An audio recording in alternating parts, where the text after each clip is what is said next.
pretty excited about this module, so um, hope that you all are too. I'm gonna get in here and hopefully be able to set some of the bindings real quick, and we should be up in the air pretty soon. I set it for takeoff, so it's gonna test some of the stuff here. Oh yeah, here we go. All right. Just want to take a look here at the airplane. Wow, look at that. Pretty nice. Very nice looking. U.S. Air Force. I've read part of the manual for it. It's pretty choppy in terms of the translation, but seems like a pretty awesome, versatile aircraft for a light attack aircraft, at least. So, all right, we are in here. We're ready to go. Let me just go check some of the bindings. Let me make sure the controls are good to go.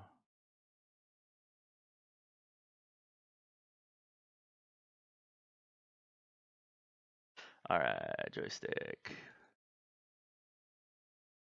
Pitch.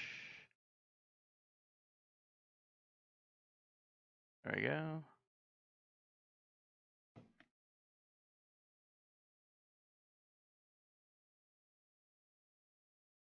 There's the rudder. All right, slider. Let's see if there's any kind of trim settings or anything like that. Thrust left, thrust right, wheel brake left, wheel brake right. No, I think it should be good there. Let's go to all. Let's try to check out the trim here real quick. If there's anything in terms of trim.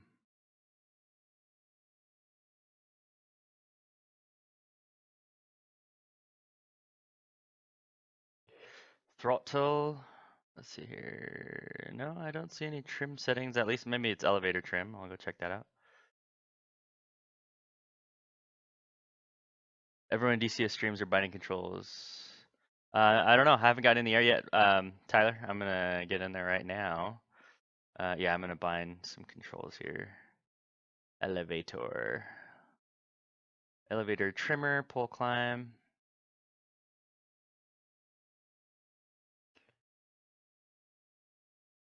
There we go.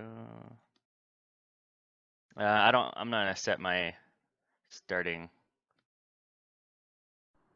things a little later. Head tracker disabled. I don't know what that means, but we'll figure that out a little later. Alrighty. Alright, here we go. First takeoff.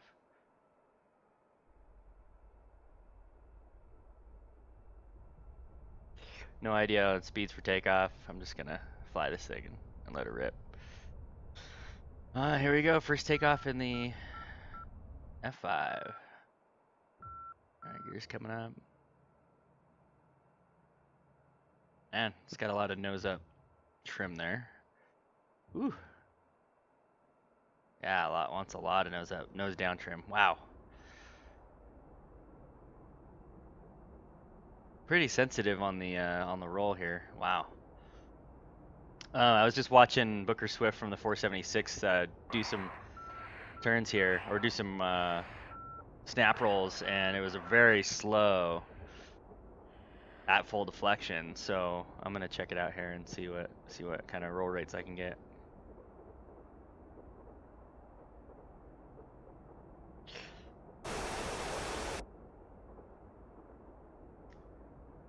Wow, look at that effect on the canopy there. That was weird.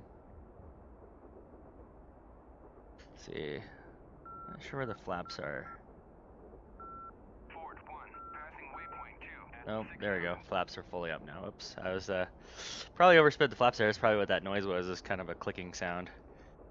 And I'm trying to trim nose down here as we are about 300 knots here.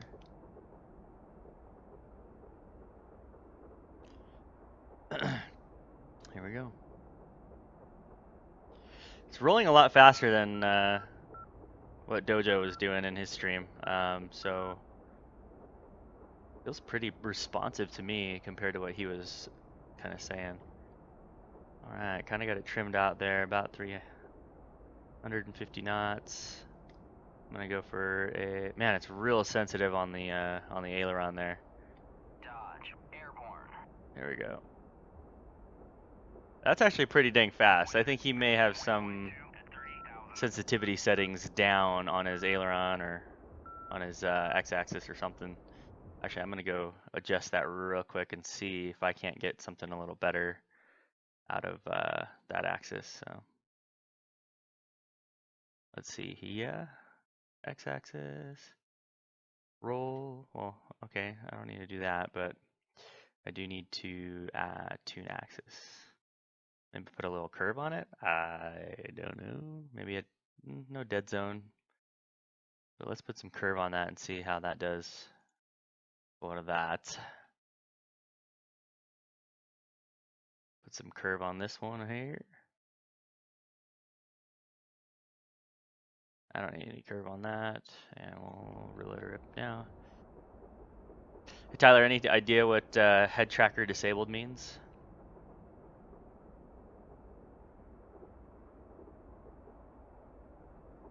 Alright, doing 400 knots in the climb. Needs a lot of pitch trim command there. I'm actually kind of surprised. But I guess I didn't know what I was really expecting, but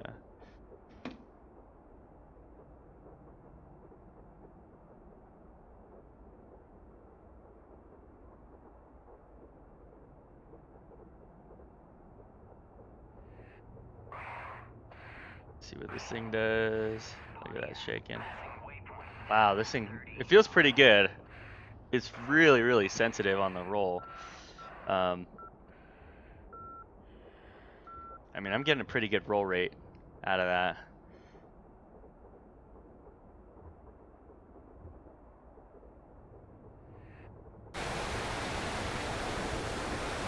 Oh, she's beautiful, man. Look at that thing. In the dive as I try to get to red line here. Just try to take her to the limits and see how she does. Yeah, 500 knots, approaching 600 knots, pointing straight at the city. And we'll pull, see what kind of G's we can pull here. Not sure where the G meter is either. Nice to just be able to get up in the air and let her rip here. Alright, I'm not sure if she has any speed brakes here. Let's check it out. There we go, yeah. There's the speed brakes. See if we can't slow down and come in for a landing here. See how this goes.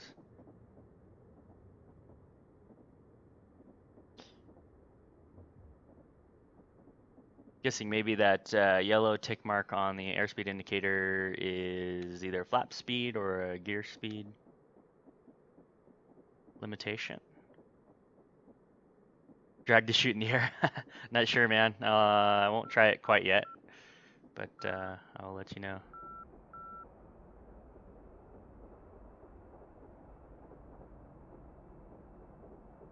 Hold on just 1 second here. I'm gonna come in for final.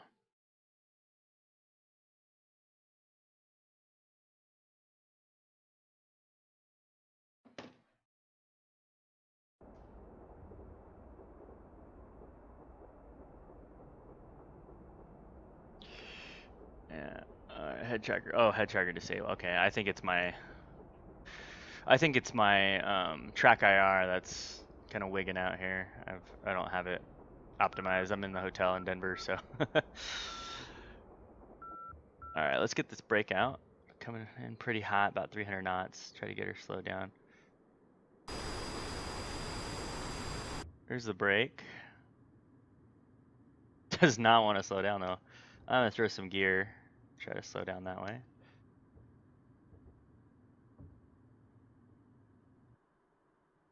Maybe throw down some flaps. Let's see how this works. All right, let's go here. Actually, they're covered by the throttle when you're full idle. So coming in pretty hot. Let's see. Oh, there we go. Dang, this thing's feels really smooth though, man. It's just super nice. All right, let that brake go. Touch her down. There we go. Nice. All right, go for the touch and go here.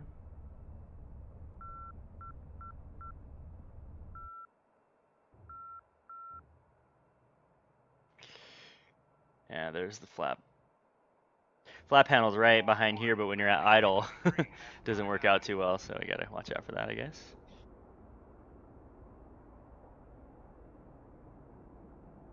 Man, it really can climb. Look at this. 300 knots. And greater than 6,000 feet per minute. Let's see what the afterburner back there. Beautiful. That is beautiful. Oh, brake's still out. Let me get that back in. You kind of got to hold B down. I haven't mapped that either to a joystick, so that this thing will definitely get some better climb rate than I was even getting there. So split S out of here.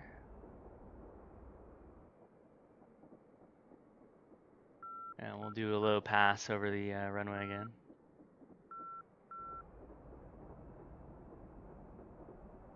Hey Tyler, Google real quick. Make sure I'm not sure about the F5 if it's supersonic or subsonic. Should Google that real quick.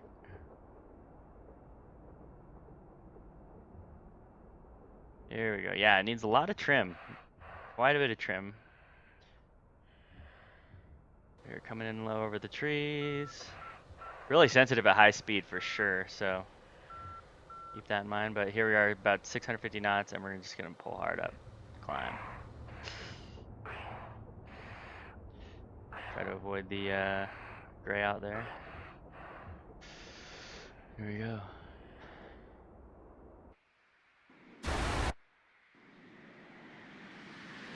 Look at that. Oh, yeah. Straight up.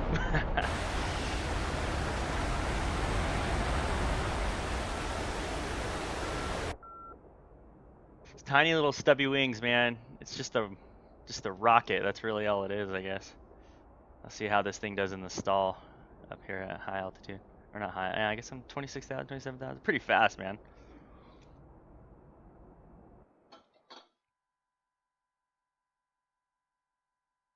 Pretty good. All right, hack the throttle back. Let me go check some. No, that's good. See how it does in here. Whee! Wow, I'm not even touching the stick at all. It's just hanging in the air here. Seeing how it does in the stall.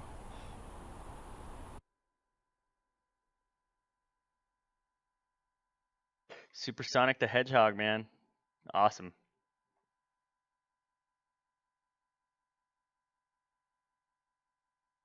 See, look at that roll rate. Pretty good roll rate. I don't know what Jojo was talking about. Maybe he just has some settings set a little differently, or maybe we aren't interpreting them quite the same. Oh, you know what? Yeah, my engines are done. They're toast. Oh no, I think it's coming back now. I think I got some systems coming back. Let's see here. There we go. Yeah, I think all my systems kind of went off there for a second. If you notice, I lost the reticle here, the gun reticle. I had the caution light going. I don't know where the failures were showing or what, but you can check that out. So this is the F-5E 300, the F-5 300. So you can, if you can look at that.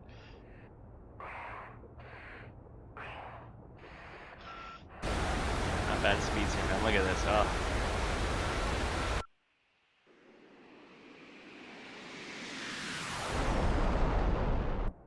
Seeing screams. Look at that.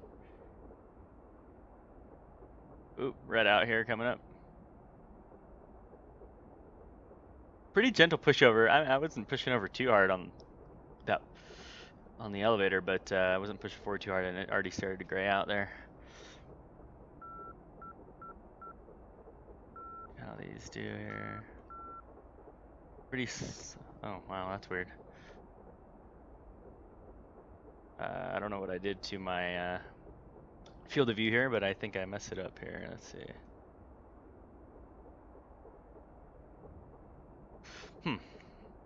Yeah, I kind of messed up the field of view with the scroll wheel, so I'll have to figure that out here in a sec. You know how to mess with the field of view, Tyler?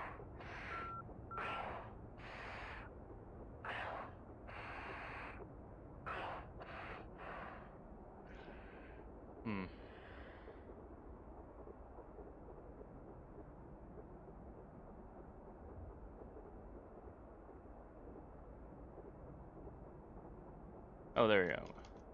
What did that do? There we go, jump forward again. I don't know what command that is, that's really weird. Oh, there we go. So I guess you can double click, okay, on the scroll wheel, and then that enables field of view change here. There you go. Oh, cool. Didn't know that. Alright, let's see here. See what happens with the shoot. Oh, didn't work. Tyler, sorry. Oh, there we go. Extended again. We armed it.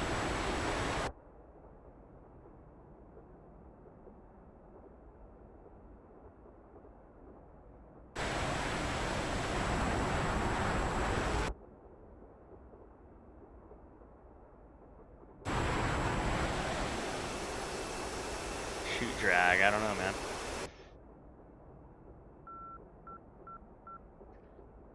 Looks like there's someone out there. Gonna try to fly some form with him and see how the inputs on the throttle feel, and see how responsive she is in that regard.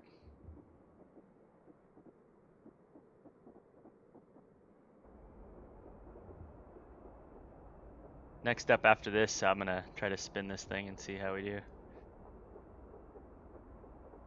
Definitely sensitive on the roll, but I was kind of expecting that due to the short stubby wings. And where did we just lose this guy? Where did he go? There he is.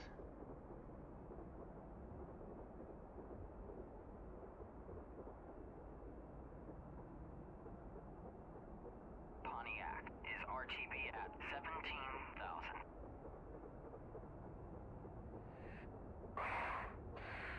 There we go.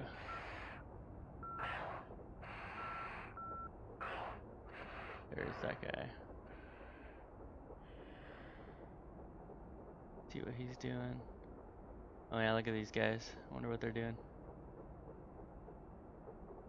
Oh gosh, this plane's cool, man. It just feels really good. It's really smooth. Oh, it's a frog foot. Okay, cool. I believe. No? Oh no, it's a E2C Hawkeye, that's what it is. Almost like that guy. There we go, that looks awesome.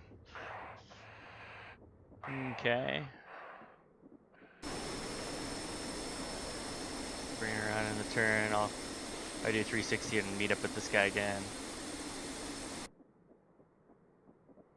Getting down to about 210 knots, 220 knots. Starting to buff it, but I am also kind of pulling back pretty hard on the stick here, so.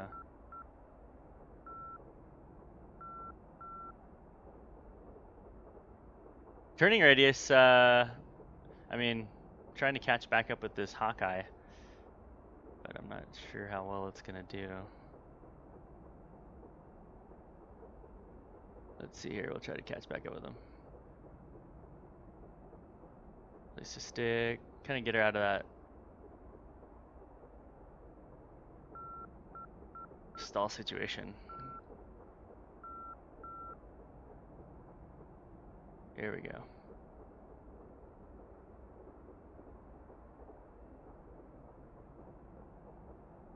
Alright, here we go. He's going in the clouds. Let's see.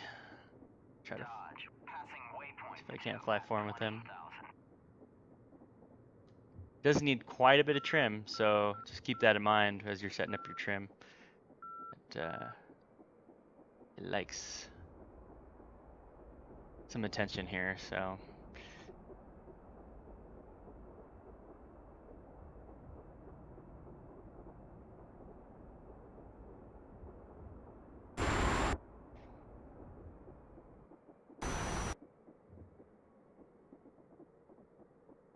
He's like in a spiraling dive, I think. So I have no idea what he's trying to do, but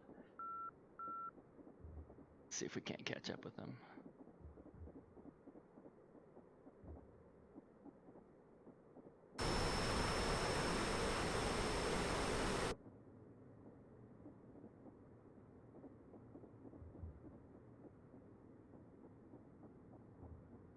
There's got to be a light inside that shows your if your brakes are extended or not.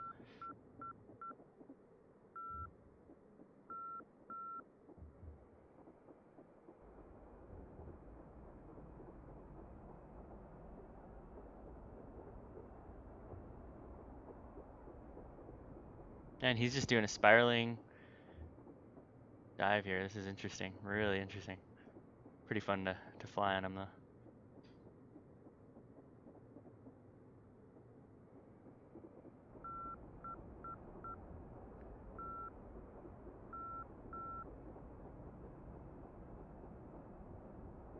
Yeah, he dove out of the sky, man. Pretty awesome. And I saw him conning up there high, and then he just started. Oh, there he goes. His landing gear's coming down. Let's see what he does here. Oh, he's slowing way down. Whee! Oh. There he goes. Yeah, I'm doing 220, 230 here, just trying to not overtake him, but I think he just put his gear up. Oh, I'm stalling now. You know, let's get rid of that brake here.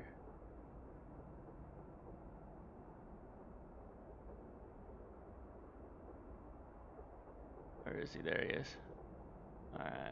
Man, yeah, he's got me down to stall speeds, but let me throw out some flaps and see if I can keep up. Actually, this will be nice to see how it feels with some flaps down. Oh, it's just got the gear indication because I've got 2 sets of flaps here. Full flaps.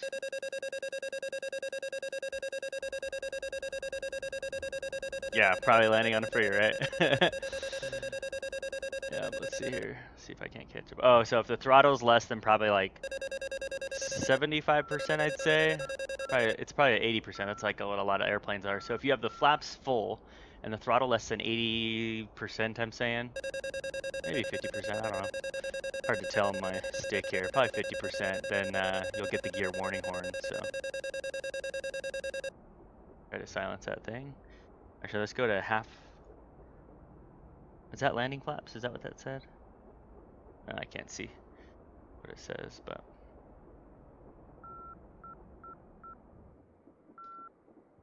Get her trimmed out again here. Tyler, did you pick up the F-5 yet?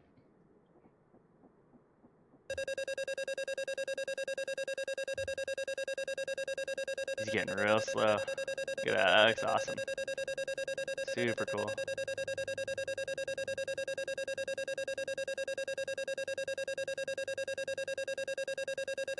Alright, gear warning horn, let's get the gear out and see what kind of speeds I can maintain. So we'll just kind of do a drag demo here. Typical on when you're flying a new airplane, you kind of see how the drag feels. I'm getting it trimmed out to maintain altitude at 1600 feet. Usually you do a drag demo at a much higher altitude, much safer altitude than I'm doing it now. But there we go, we're gonna go full flaps. And let's see. Fuel flow is about 2,000 pounds. And I can maintain, let's see, I want to maintain 200 knots and 1,900 feet here. There we go, there she looks. And a little drag demo here. Alright, so maintaining altitude, let's pick up that speed actually a little bit here. There we go, there's 200 knots. Lots of pitch changes when you apply thrust and take away thrust. Lots of pitch changes. Obviously that's dependent upon your trim setting, but it seems like the default trim setting is going to make your trim pretty far nose up, especially for takeoff. So 2,000 pounds per hour. Let's see. Actually, I probably could do about 1,600, 1,700 pounds per hour, 200 knots with gear down, full flaps, and maintain altitude. Just kind of checking the power settings here and seeing what it needs. Obviously, the fuel flow is not most perfect indicator for thrust, just because it's going to change so much at different altitudes. But I'm just trying to see here. It's hard to actually get I can't move my track IR closer to the instruments to see the other dials, so I'll have to figure that out. But here we go. Let's apply full thrust, and I'm gonna pitch nose up. I've got full flaps and gear out. What we're gonna do here is actually see if we can't stall this baby. So I'm gonna try to pitch for 200 knots with the gear and flaps out. Look at that. Pretty cool looking. There you go. Keep that nose down. Maintain 200 knots. What's this caution light for? Fuel flow, or what is that saying? Oh, left fuel low. Okay, well let's actually turn back towards the airport here.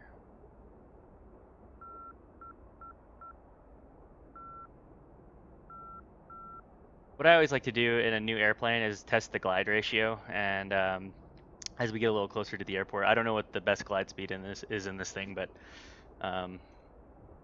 we'll get cleaned up here from our maneuver there. How do I get the flaps up? Let's see. Control F, no. Alt F, no. Alright, so F is not for flaps. Let's see here. Let's get the stuck in the clouds here, cannot see.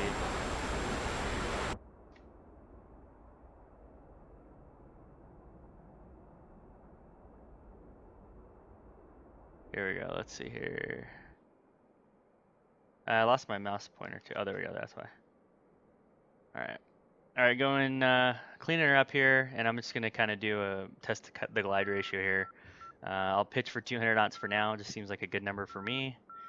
And we are clean, and I will just see what kind of glide that it gives us. I pulled the power. Actually, maybe I'll even just kill the engines if I can't even figure out how to do that. Auto flap system, that's cool. Oh, that's pretty cool. Up is fixed, up auto. Oh, okay. I'm actually gonna do auto flaps because that's pretty dang nice. And I'm just pitching for 200 knots. There's the field right there. I'm just gonna kind of do simulated flame out here. I'll leave the power on just in case I fall a little short in this maneuver. Excuse the gear warning horn here for a little bit, just as I have the power down. Thrust is at idle, and I don't have the gear down. Let's see here.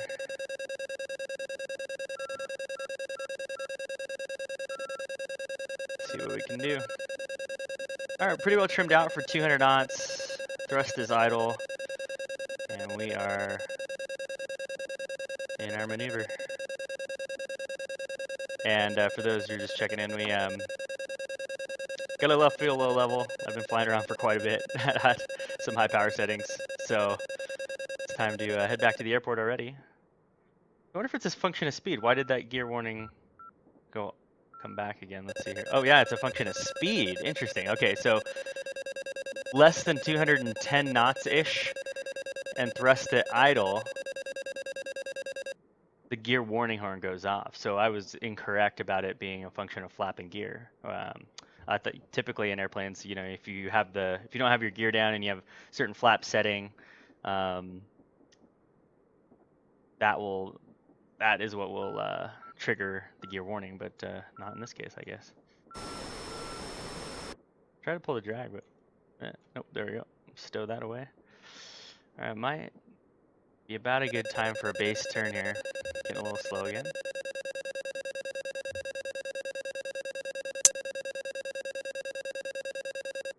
Here we go. All right. Not a bad glide ratio. I'm actually kind of impressed. I would have thought that this thing, I guess it's doing descending 5,000 feet per minute at 200 knots. Let's see if we can't get a little better ratio here at a slower airspeed.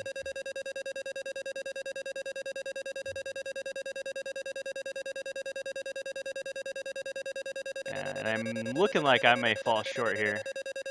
Well, we will see. Might be able to extend it just a little bit. It's a momentary extension when you throw out flaps. but it's not very much. So after that momentary extension of that landing distance, it's going to definitely decrease pretty quickly after that. So let's see here.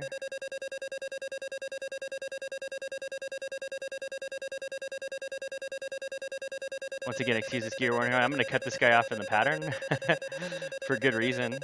Actually pretty good, 1,500 feet per minute. I'm doing 160 knots. Let's throw out a set of flaps here. Oops. There we go. Actually tossed in a little bit of power there. Look at that guy. Wow!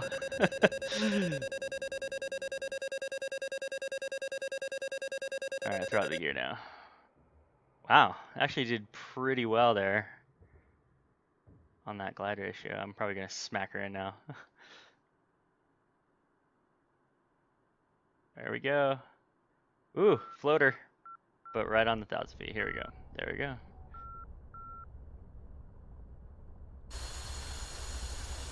Alright, the chute did not deploy, but I was also messing with it in flight, so that could have something to do with it. So, alright. Doing some aerodynamic braking here. And then now I'm going to apply some brakes. See how it feels on the ground. Ooh, wants to skid around a little bit. Still pretty fast, so it's probably not the best speed to be applying brakes quite yet, but whoa. Power slide. Nice. Look at those skid marks I just made. Yeah, sweet. Okay, interesting. So I didn't get a chance to taxi. Okay, so it looks like you do have to hold down S to engage nozzle steering here. Yeah. There we go.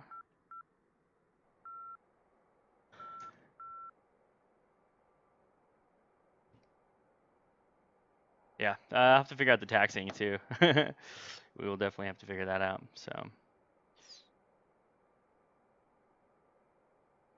well, that's kind of my first little get-go with the F-5 here, and I will probably start it over here for the stream. But as far as I'll probably post this up to YouTube, and I'll just stop it now. So, see, I'm gonna stop here. Yeah, man, it does not want to stop. Okay, toe brakes are working. See if we can't go in and get a little sip of fuel here.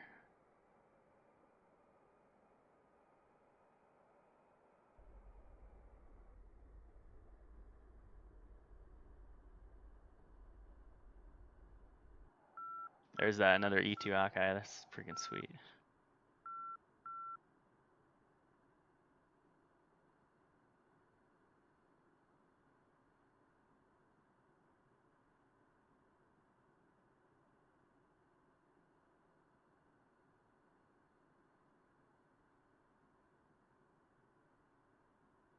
Buenos Mornios.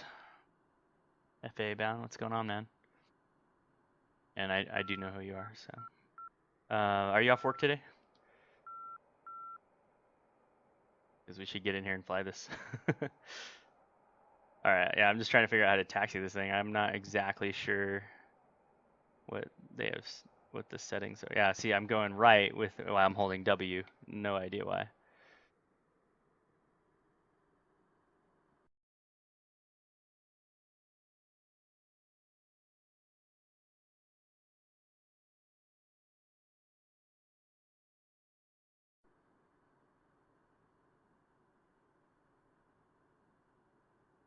Stand by. Let's see. Let's open this canopy here.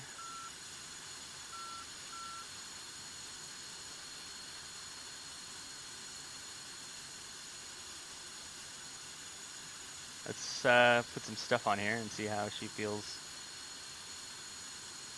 with some waves. I'll probably just put on some fuel tanks for now before I get into the weapon stuff. We'll just load her up.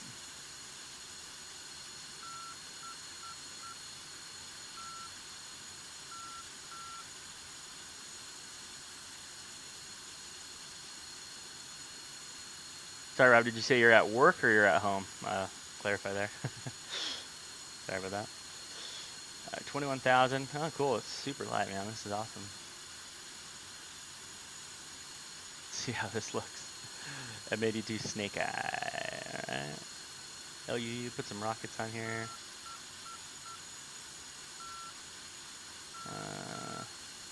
See what we can do. Okay. Request refueling. Request rearming. Copy. Look at how my nose wheel is jacked over to the right. I'm gonna have to figure out how the taxiing works in this, or how the nose wheel steering works. At least the key commands for that. So.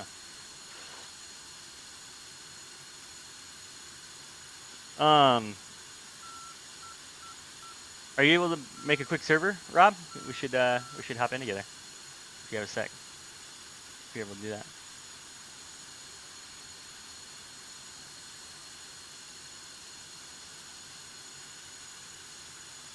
I'm not sure. I know that Vegas would have to update first, just like we just updated Caucasus. I haven't been looking at, like, earlier in the forums they were saying 2.0 wasn't updated quite yet. So I'm not sure if they're just uploading it in succession or if they're kind of going to come out with it later. I'm not sure. Someone else with 2.0 could try to see if 2.0 updates now. I like those liveries over there. Those are sweet, man.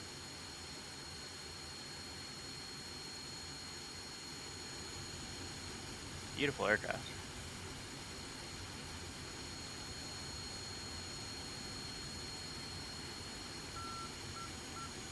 These guys just do not want to Chief, place the wheel chocks. Copy. service me here. Taking a while to give me what I need. Refueling complete. Oh, okay, refueling complete, but what about rearming?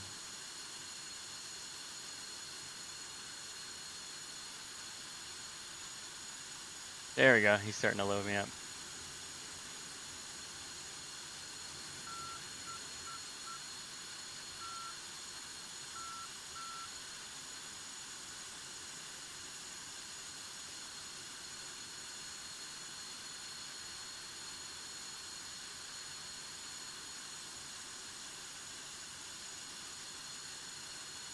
Rearming complete. Wheel chocks are now in place. Okay, that took a while. Slow service here.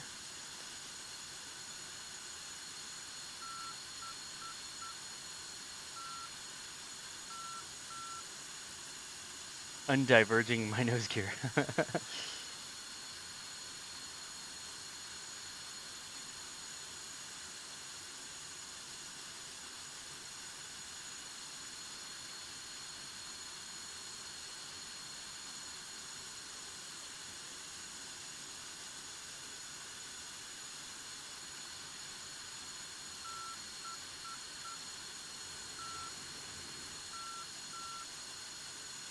There we go, straighten it out with the S there, S key.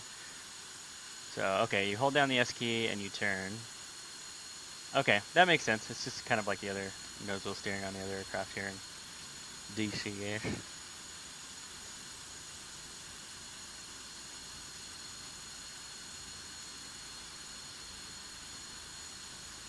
Trying to get my OES to do game capture, but for some reason it's not working. Oh, maybe I need a refresh. Let's see. Refresh.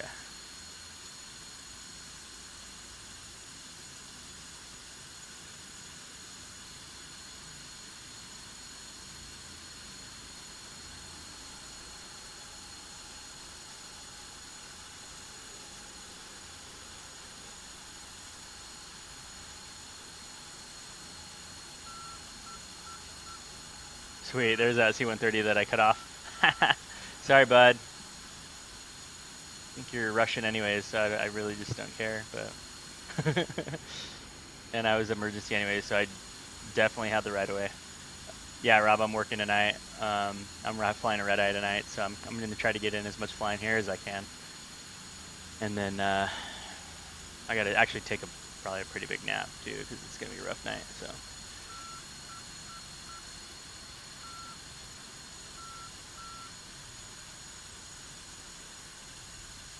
Wheel chocks removed. Chief, remove the wheel chocks. Oiler, thanks for the follow. Appreciate it, man. Wheel chocks are now removed. Let's see here.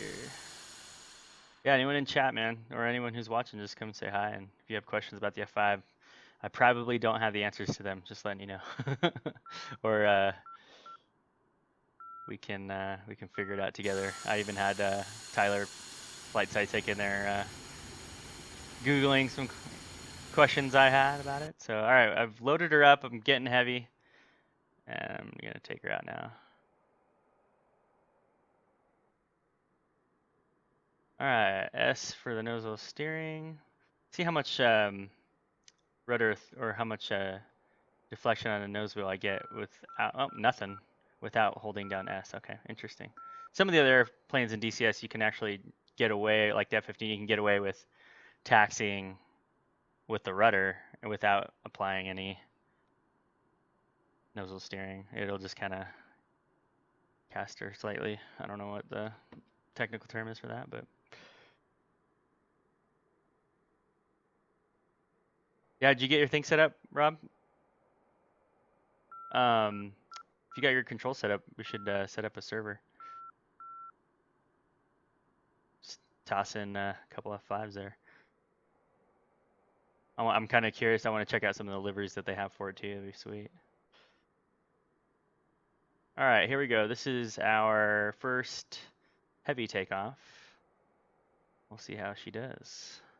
Actually, I wanted to see if they needed, I think they had one notch of flaps in there for takeoff. There we go. Let's do that. Whoa. Yeah, very touchy on the nose gear. Wow. Yeah, that's not working. Oof, that went bad. Very, very poorly there.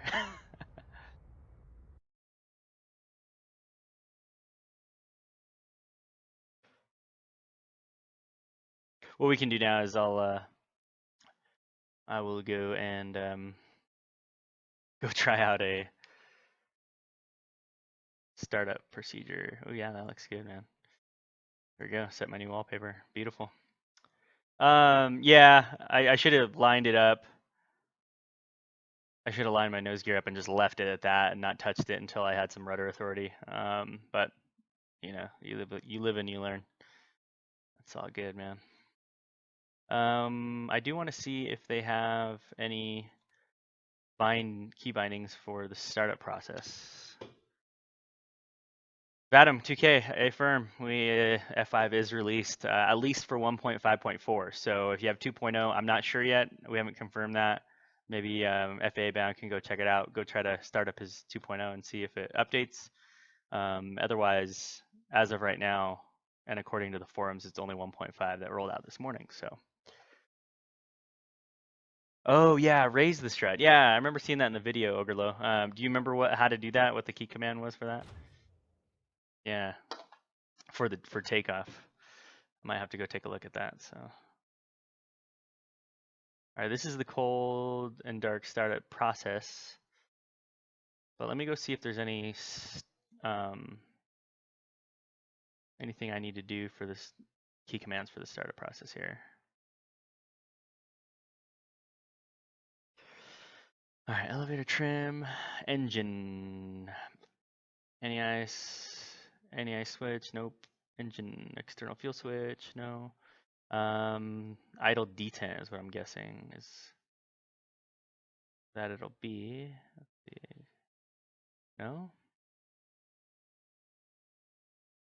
Yeah, if you guys are able to chime in on everything, switch to the left of the throttle all by itself. Okay, cool. I'll check that out.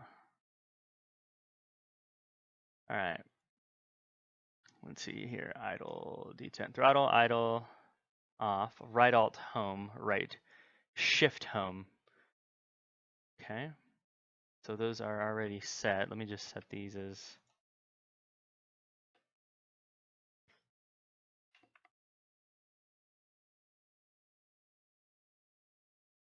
I'll try that for now. Pretty sure the start process, from what I remember, was pretty easy. If you guys have anything to throw in here, just let me know. Turn on the batteries, turn on the gens. There we go, gens are up now.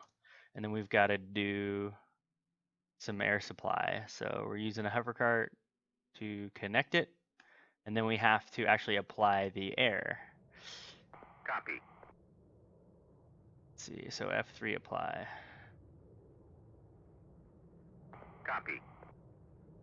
So engine is starting, and I think at about 20% I go throttle idle or something like that. See the RPM going up, there we go.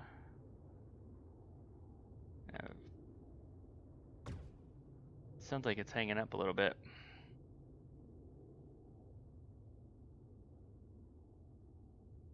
Yeah, it's definitely hanging up there.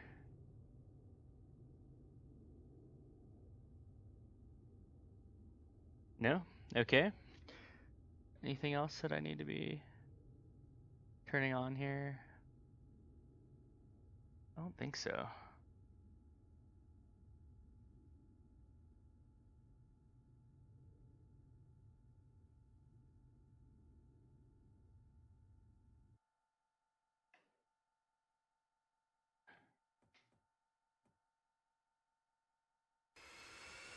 There we go. Okay, I think it was just sitting right behind the idle detent. There we go. And so as I pushed it over the detent slightly with the actual throttle, now it's powering up there. Cool. Pretty easy, not too bad. Actually, make sure I was chalked here. Oh, I wasn't chalked.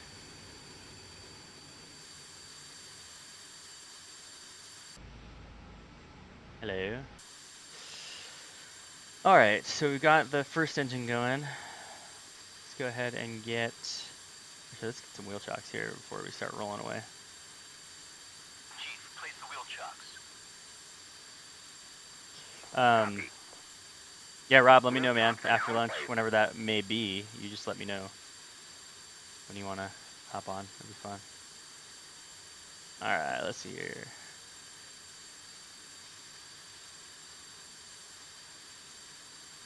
Let's get the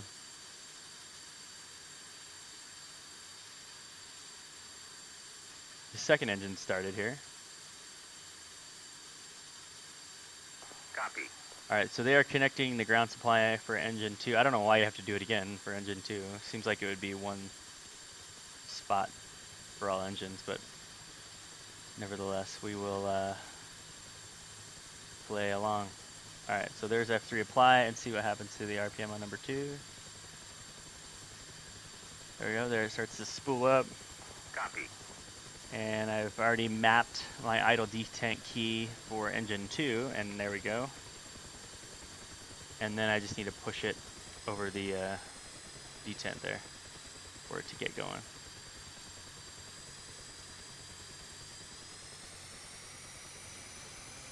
At least that's what I did for the other engine, so.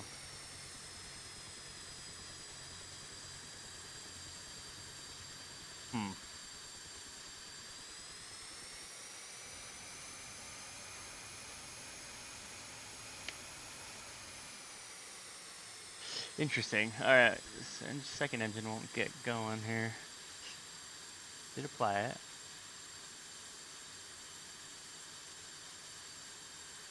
F5 ground air supply. It is applied.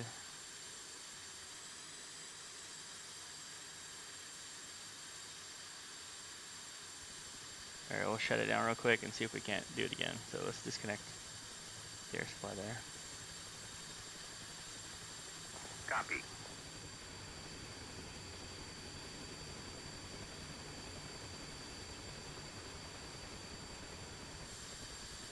And then we will try again.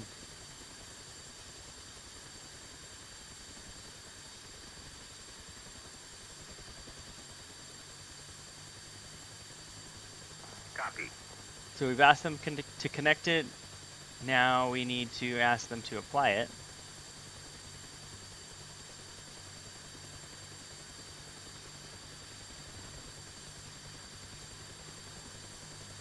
Copy.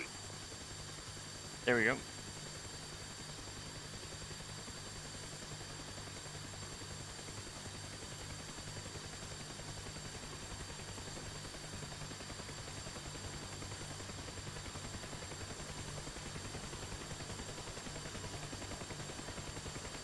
Trying to get this thing to go.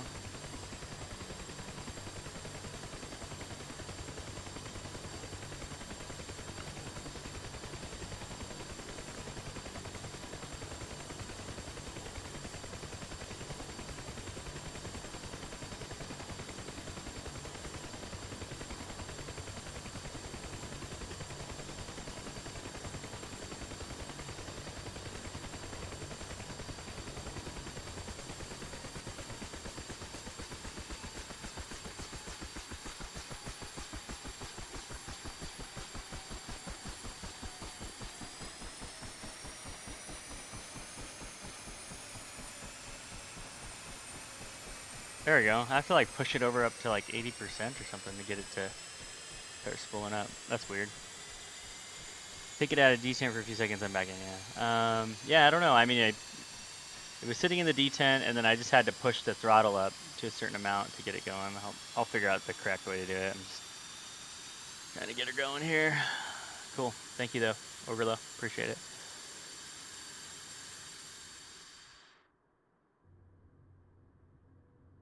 Emergency level normal test mask. Let's see. Do we need to diluter level? Cockpit floodlights. Ooh, nice. There we go. Light instruments. That would be nice. A little bit bright, but that's okay. Exterior nav. Let's see how these look. I'll turn on the formation flights. Beacons coming on. Console on. Veto. What else we got over here on this left side? I have not even looked at this. This is more for weapon stuff. Won't concern myself with that quite yet.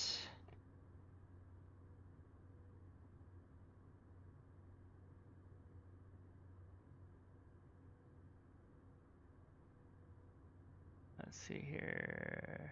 Upper antenna. Cool. This is pretty in depth, man. Let's see. I do see that our fuel pressure is squawking at us, so I'm gonna see what we need to do in regards to the fuel. So where's this fuel panel?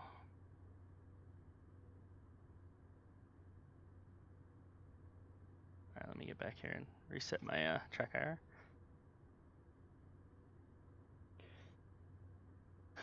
Fuel pressure.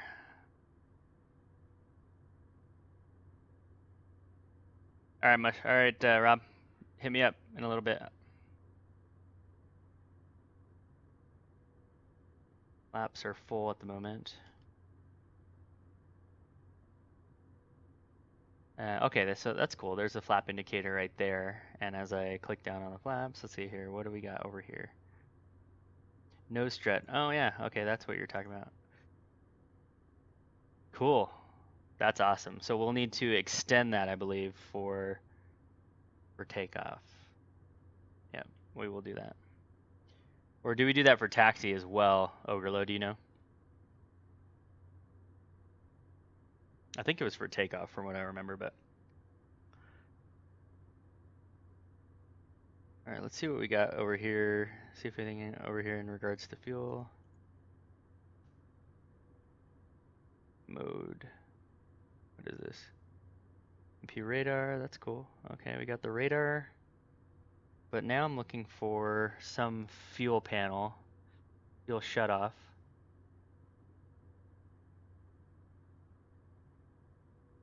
I don't want to turn the fuel off. We just had the low right, well, we got left and right fuel pressure for some reason going off. Let's silence that real quick.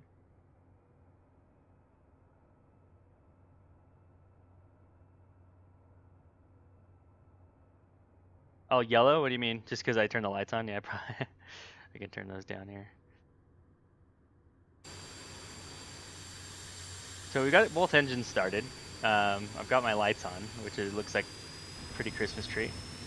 Now, my problem here is I've got left and right fuel pressure, boost pump maybe lower right panel. Got the gens on. Let's see, boost pump. Fuel and oxygen, okay.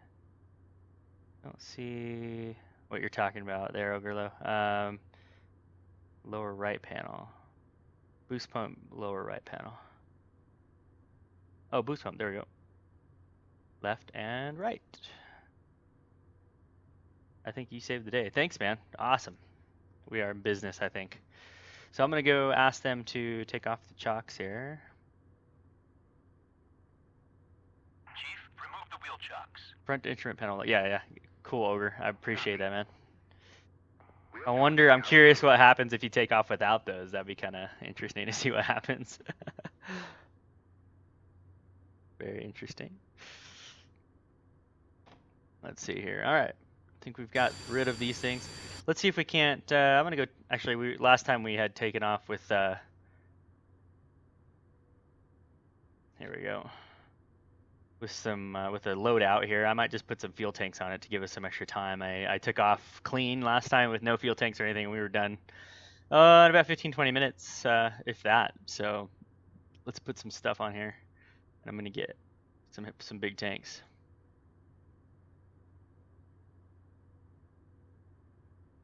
£275 fuel tank. So yeah, sweet. Immelmann 87, thanks for the follow, man. Appreciate it. We're just checking out the F5 here. If you have any input here or questions, just let me know. Ogrelow's been helping me out pretty extensively here with getting it started up. I've watched some of those WAGs videos here recently, but obviously didn't remember much. So I'm curious what the AIM 9s kind of look like out here on the sides. That would kind of make it look cool. And bombs, rockets. Yeah, well, I think that'll be good for now. I got 100% fuel, 21. Let's do max gross takeoff here and see what that does for us, and see how that feels with landing. We've already done a clean simulated flame out there, and it was pretty cool. No 2.0 update. Okay, thanks, Rob. Gracie baby, hit it. I probably won't be able to answer them, but there's a few people in here who can answer that. It's definitely not my expertise, but yeah, cool. Yeah, it's pretty nice airplane, huh, Banjo? It's pretty cool. All right, here, we're going to load her up again. I've got her lit up like a Christmas tree. I wonder where these landing lights are here. And we've already flown around. I just kind of did the startup process this time, and we're checking her out in this. All right, sorry for the wigging out on the. Nothing on the.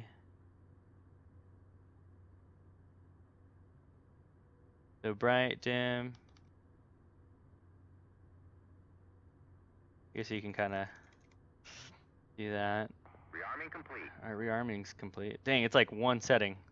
Oh, there we go. Okay, cool. It does get brighter, but it's like nothing, and then bam. I hate those kind of lights. I wish they had like more of the outlines, you know, the eye friendly, the night vision friendly lighting. Let's see here. Let's go ahead and cage this thing. Full to cage. Full to cage. Come on. There we go.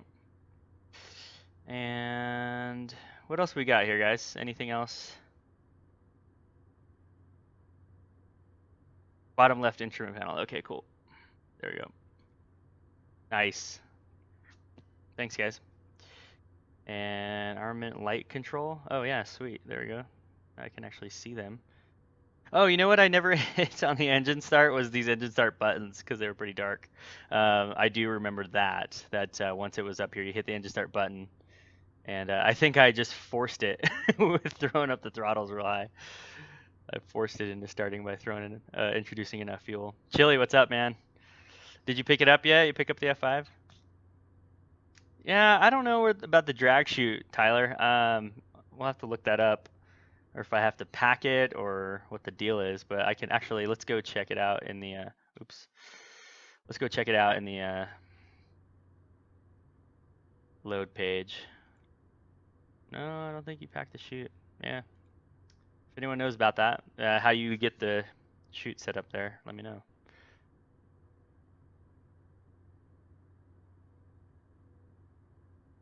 Alrighty, and here we go. We are heavy. So like I said, I've already done a clean takeoff. I've already done a clean landing. I've actually done a clean simulated flameout already. And the glide ratio was surprisingly a lot better than I expected. And it was a successful landing on that. So although I did have to cut off the C-130 on final, but it was Russian, so that was okay. So there is that C-130 flying around probably. Let's see here. All right, so I'm heavy. I'm gonna go test it out here and see how she reacts in a with max gross weight situation. So nozzle steering, holding down S here.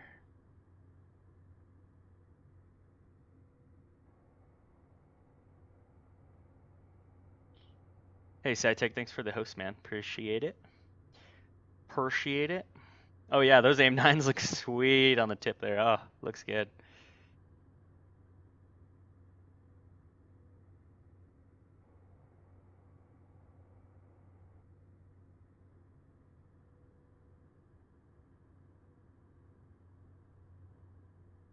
Here we go, taxiing out. Not sure which the quickest way is, but I'm gonna go this way. Sure we could deal with an intersection takeoff today.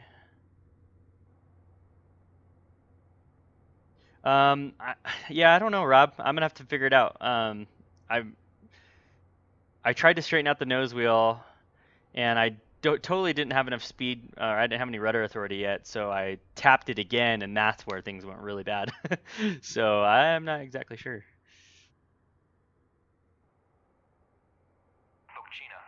Oops.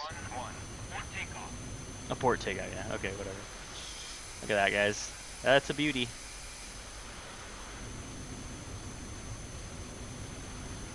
Alright, so I'm... Oh, skidding and braking for the turn. There we go. Yeah, the nose gear, the nose wheel steering is very, very sensitive, so keep that in mind.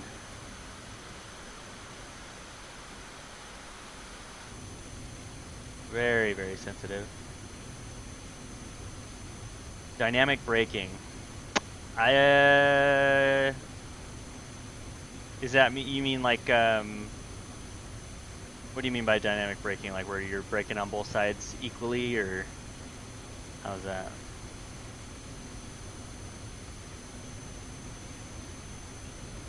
Yeah, I'm definitely gonna back taxi because I'm pretty heavy, so I don't know how much runway this is gonna require. Yeah, like I said, look at that nose gear. It's like ridiculously sensitive.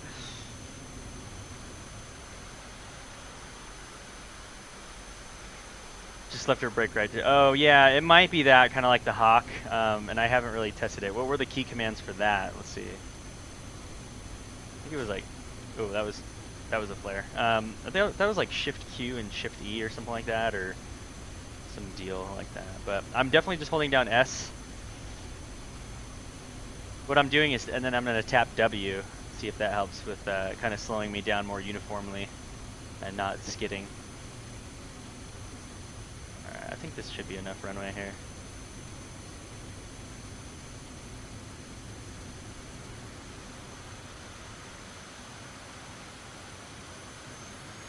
Oh, weird. It's getting stuck here. Hold on.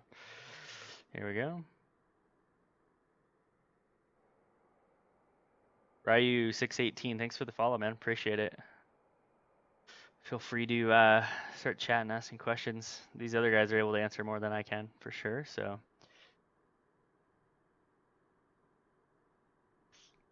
Differential, thank you. Appreciate that.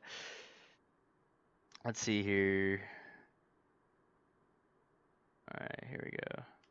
So I'm gonna put down some flaps. I'm gonna do what Ogre recommended by extending this nose gear here.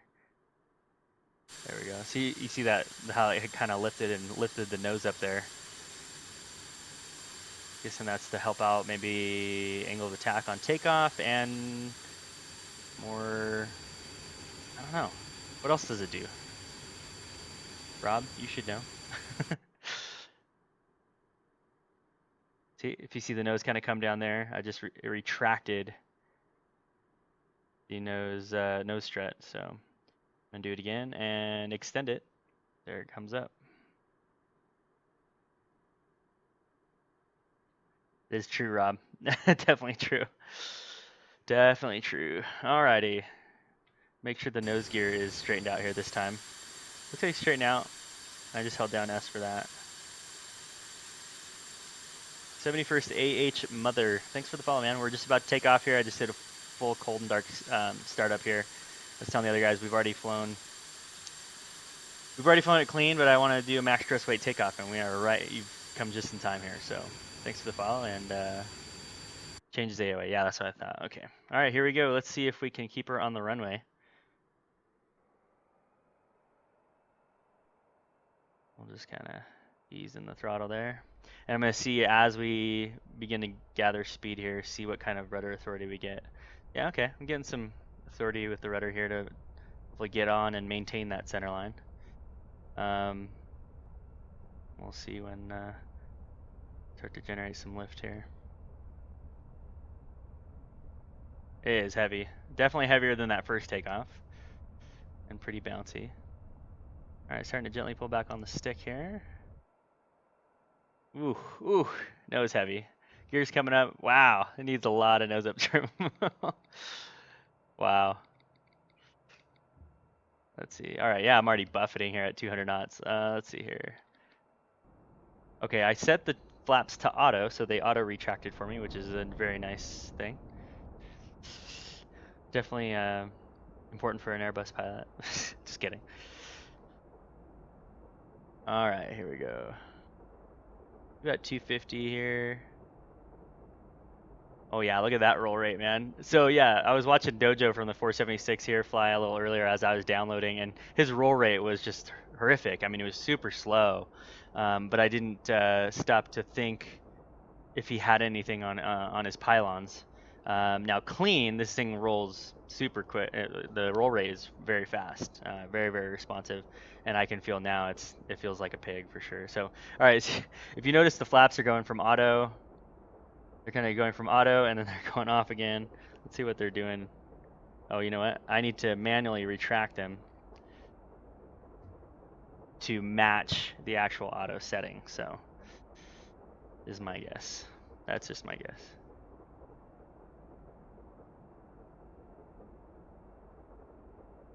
Alright, let's see. I'm just catching up with chat here. FA, okay, changes the AOA. Yep, we knew that. Are the speed brakes out? No, the speed brakes are not out.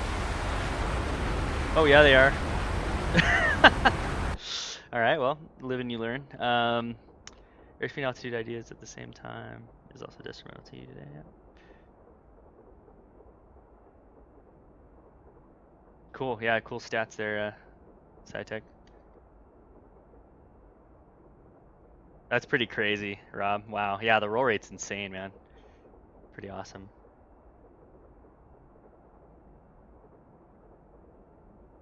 Yeah, I've flown with a lot of A4 guys who have told me that, wow, it's already stalling. Holy crap. Why?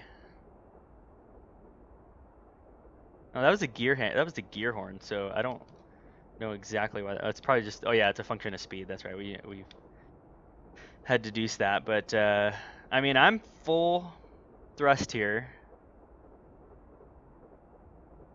Look at that nose up, man. Look at that AOA. Wow. Just to maintain altitude, but I'm kind of trying to gather some speed here. Has trouble flying at these heavy weights for sure, so.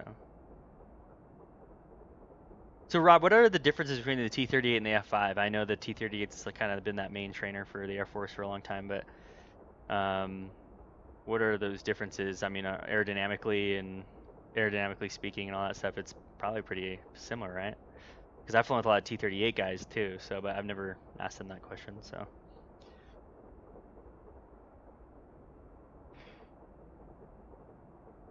Well, it does creak a lot. You can hear all the creaks and stuff like that, I'm sure, when the wings bending and stuff. I don't know.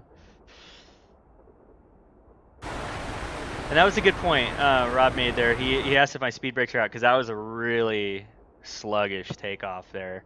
What I might do is come in for a landing. I don't know if there's a min landing weight or what, but I'll come back in for landing and do another takeoff, a static takeoff, and see if that, I'm sure it's going to help things there. So yeah, what had happened is I think, yeah, when your engines are off and everything, no hydraulics, are going to that speed brake, so they're just hanging out there. So you've got to retract that before takeoff, and I neglected to do that, so a good reminder.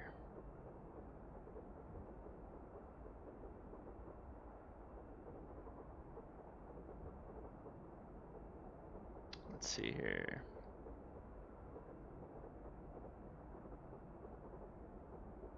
A Duffy, I fly the Airbus, so Airbus 320.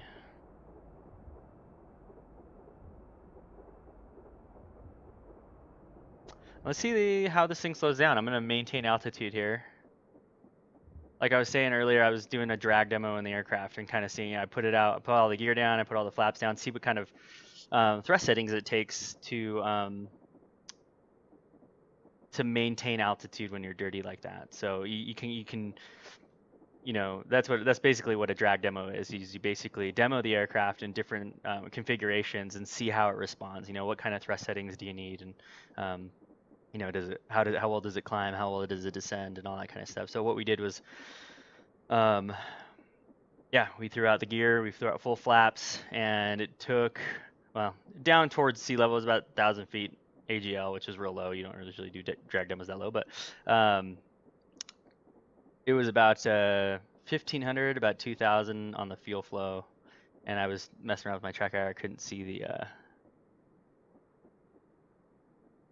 the other instruments to kind of get a good gauge of how much thrust we needed there. So with those motors, you never get full turns through the F5. Bleeds smash like crazy. Oh, really? Alrighty, here we are. We're kind of a decent, I'm starting to kind of buff it here. I'm going to get her trimmed out for this. We're on a really long straight and final. According to the Pappies, we're high. That's okay. But we do want to get dirty here. Everyone can confirm for me, but I believe that yellow tick mark on the airspeed indicator is probably a gear limitation or a flap limitation. If any of you want to look that up, let me know. All right, gear's coming down. And I'll throw in, you know what, with these, I think with the auto function of the flaps, I think it just retracts them for it. Wow, look at that. The gear just really wants to, look at that, it's just buffeting like crazy. All right, I'll put out yeah, and some flaps. Does not like to fly at low air speeds without flaps there, so.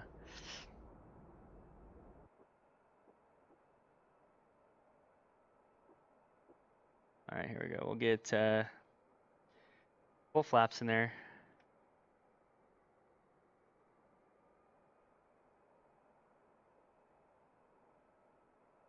Oh, that's cool, Duffy, yeah. Yeah, a lot of guys don't like the Airbus. There's a lot of reasons why, especially the old school guys, you know.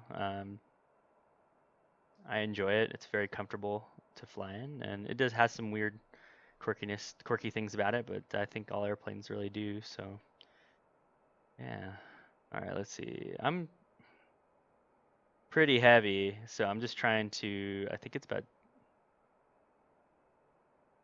I'm maintaining about 200 knots here. Wow, it wants to drop out on me.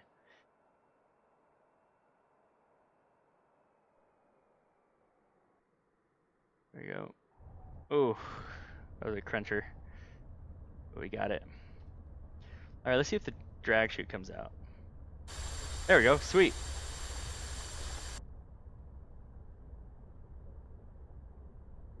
And we'll do that, and we'll do some aerodynamic braking with the elevators. Yeah, it slows down pretty well once you get that chute out. It's not too bad.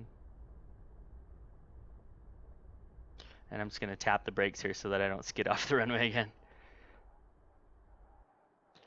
Here we go. All right, so I'm going to release the chute now, I think, is what. Oh, there we go. Release the chute. And I'm gonna taxi back down to the end of the runway here. And do another takeoff. Probably, I know this is not realistic. You probably wouldn't want to take off again without that chute, but that was a BNA landing, yeah. That is for sure, man. Actually, I redeemed myself a little bit there the next time that I came in, Rob. But and actually, I wasn't trying to make that the second one soft because the short runway, you know, when you're landing on those north and south runways, it's pretty short runway there at BNA, and we had spoiler failure in flight, so definitely increased our numbers. So I had to do medium brakes and just kind of smack around there. I wasn't trying to float it out there. Pretty fun though. All right, here we go. Get her lined up, going in the opposite direction. And this time, we won't have the speed breakout. Let's see here, but we will put in takeoff flaps. And I'm gonna go look up real quick how to reset the elevator trim for takeoff. I think I saw the takeoff trim. There was a button for it. So elevator trim switch. Maybe I didn't see it. Trimmer switch.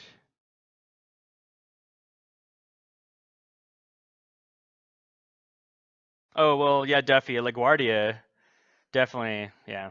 Especially a windy day in LaGuardia. I was there the other day. It was a 40-knot direct cross when I was watching all these guys coming Southwest, Delta guys, and all these guys trying to land in that, and it was not pretty. But I felt bad for them because I was going to take off, and we didn't have near that amount of wind when we came to land. Let's see here. Takeoff trim. So maybe I'll just do the circus function and be a little smarter about it. No. Trim. Elevator trim. Rotor trim. Aileron trim. Oh, actually, I should set those. So there we go. Just kind of set my POV hat as my trim buttons here. How much was the F-5E wanted on the SSD? You mean, okay, so on the hard drive, I think it was only 110 megabytes. I could be wrong about that though. Someone could totally. I thought when I watched the download, it said 110 megabytes. So you guys can correct me on that if I'm wrong.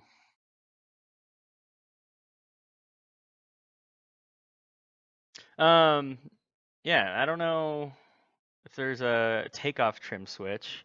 I do know. Let's see what this was. No, speed brakes, definitely.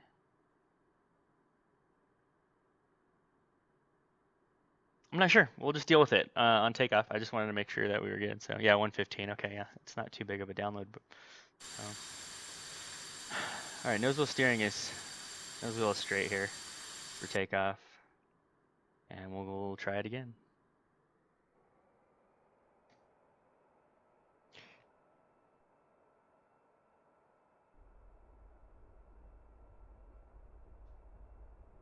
All right, airspeed's coming alive, and at about 50 knots here, it seems like I'm getting some rudder authority. And obviously a lot more as we gain speed. So there's 150 knots. I'm starting to pull back slightly on the stick. And getting airborne just under 200. Get the gear up. Gather some speed here. All right, flaps have auto retracted. Oops, and then we're gonna get that matched up. Yep, no speed brakes this time, guys. Still a little bit better. It's still local. It's still heavy, you know. It's still. Oh yeah, the strut. I forgot about that. Thanks, man.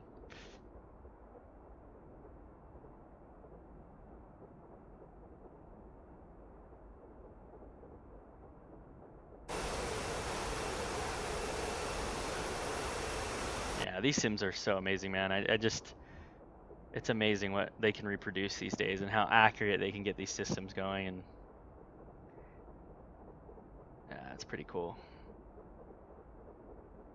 Let's see, what's the jettison button? Emergency all jettison button. So what we can do is we'll have a little fun up here.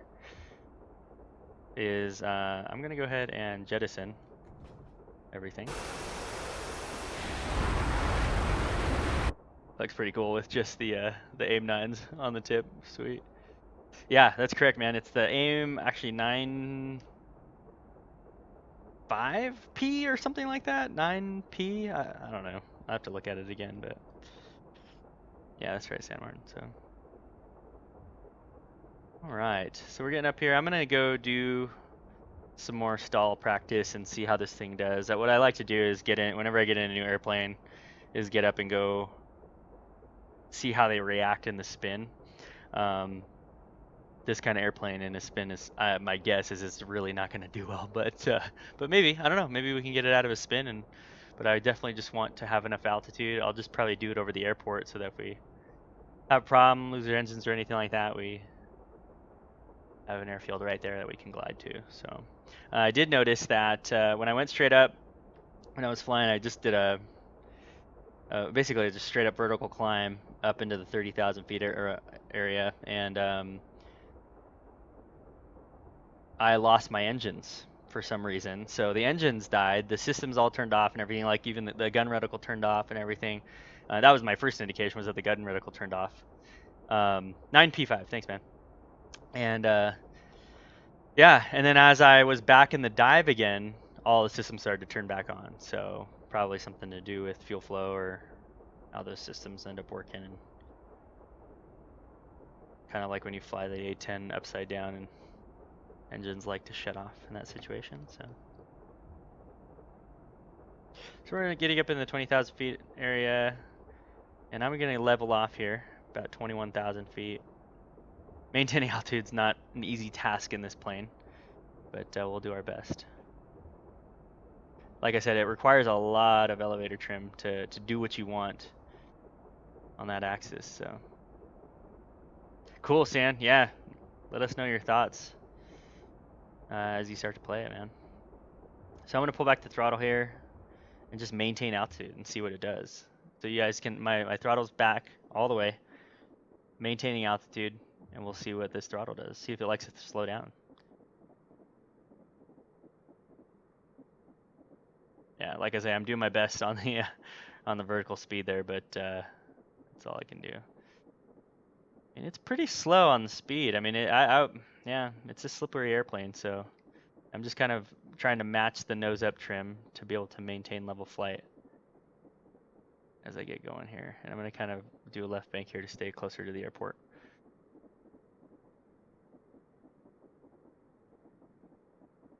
Russian stream was soon? What's that about? Let's see. We'll kind of see when this buffet starts to set in. Obviously, altitude is a factor here, so it's going to stall a little sooner here up high, but. And also, if we have any sort of load factor imposed on the airplane, it's going to stall sooner. So I'm going to roll wings level here.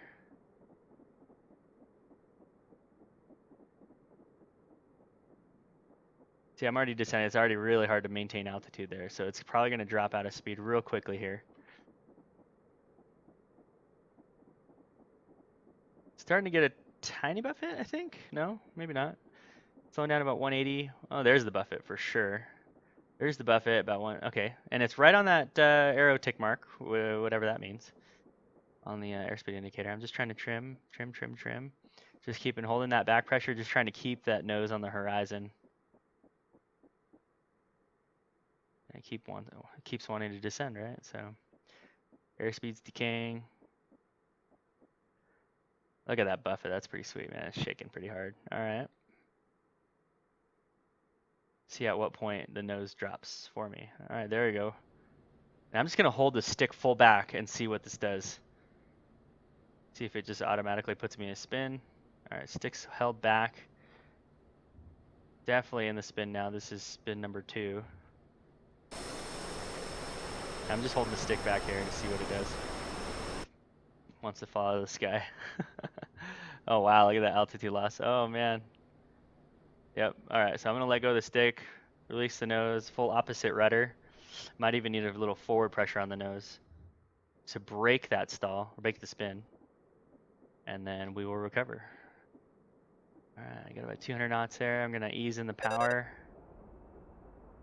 And try to get a little flight here and try to climb out. Wow, we lost about 13 grand.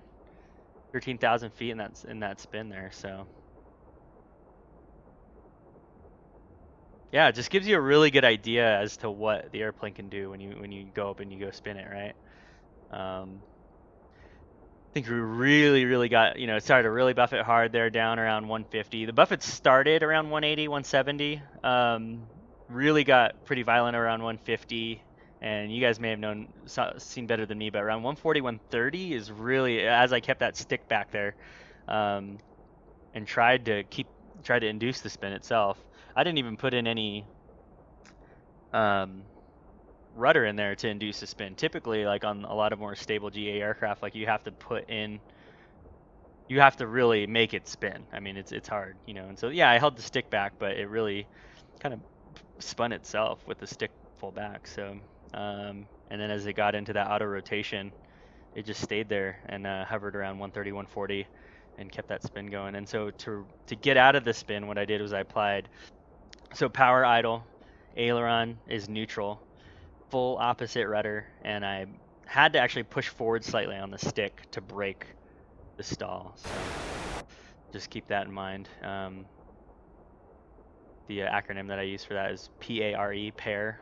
And so power idle, aileron is neutral, rudder full opposite, and elevator is either neutral or slightly forward. So it just depends on the aircraft that you're flying and the stall characteristics with that. So, all right, let's go check out how much fuel we got here. All right, left and right quantities are pretty different there. I wonder, that's pretty weird. Auto balance. So it's in auto balance mode, but so left is low. So I'm gonna click it to left low and turn on the crossfeed here. Oops. No. Let's see what happens.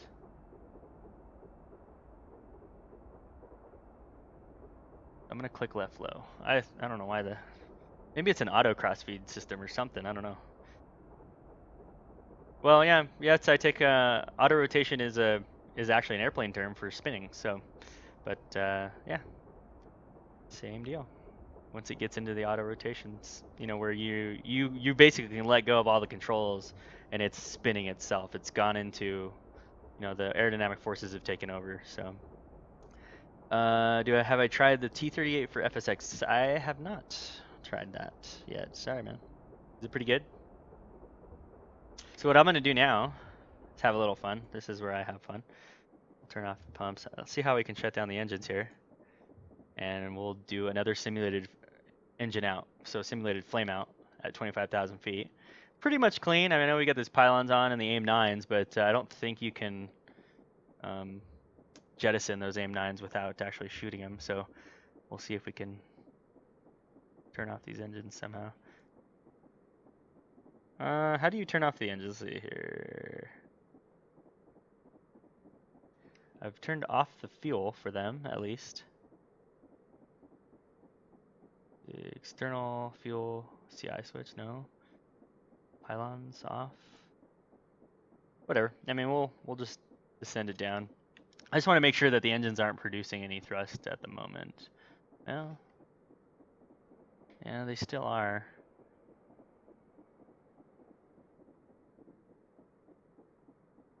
I'm gonna keep it around about 225 for the descent this time. I was trying to do it around 200, 200 to 180, 180 to 200 last time. I don't know. We'll see how this does. I'm gonna keep it a little fast since we're super high right now, anyways. I'm just gonna basically just trim it out for 225 knots, and I don't want to drift too far away from my airports down there. As you see those 3 airports down there, I'm going to try to land on the middle one, the one with the pappies. And we will do that. Scap Attack, what's up, man? How's it going? Welcome. We've just done a few different tests on the F-5 so far. We've done a clean configuration takeoff, or a clean, just no armament, clean takeoff, pretty much low weight. And then we've done we did a simulated flame out with just in a clean configuration. We've done some stall tests. I actually just did a spin with this same configuration you see here. And actually it was a clean configuration, so I forgot to mention that. Typically, when you do spins and stalls and stuff like that, the configuration that you're in as far as gear and flaps are important. So, and it'll react differently in those different configurations. So I did it in a fully clean configuration, and it stalled down there It started to buff it around 180, 150 got real bad, and then 130, 140 went into full stall, and then it went into a spin. So looks twitchy. Is the stability? Yeah, it's a little sensitive. Yeah, it's definitely sensitive on the aileron when it's clean. When you're heavy and you got all the, when I had all the fuel tanks on there and everything, it was a lot slower.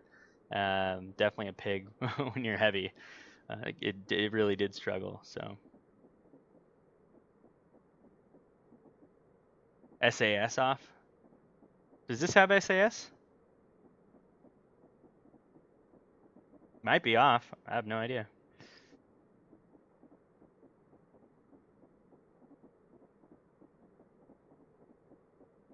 Yeah, they're pretty sensitive. I did put a little curve on it just for my own comfort, and that's just what I'm comfortable with, and worked out pretty well.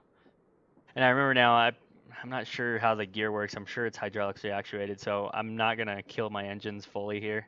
I'm just gonna keep descending down with my engines at idle, so that I don't inadvertently lose my. We could see how belly landing works on this thing though.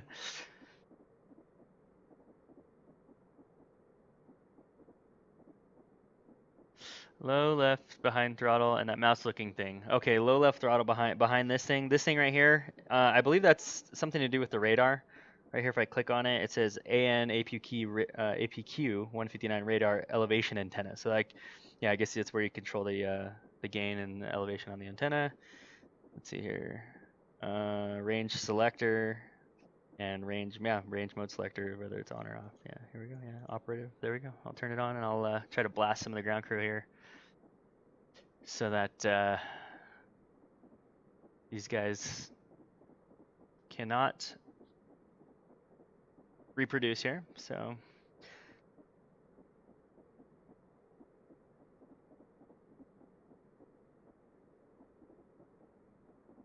yeah, I guess I'm doing about little over 200, 205, 210. I'm just gliding down at that rate. I'm gonna see if I can get a little better ratio if I slow it down here, but it really doesn't like to fly slow. Even in the clean configuration around 180, like I said, it was starting to buffer. So I'll kind of slow her down here and see if I can't get a better descent right here at a slower speed. I'll have to look up some of those speeds. But I'm gonna start working my way over to the airport or off our right wing here. See if I can gauge this correctly. And now that I've got kind of an audience for this Flameout, it'll be a lot more fun that way. Let's see here. And as I'm, there we go. There's the stall warning. So the gear warning. Sorry, gear warning is a function of airspeed. So as you see this airspeed come up above about 205 or 210, that should turn off here. There you go.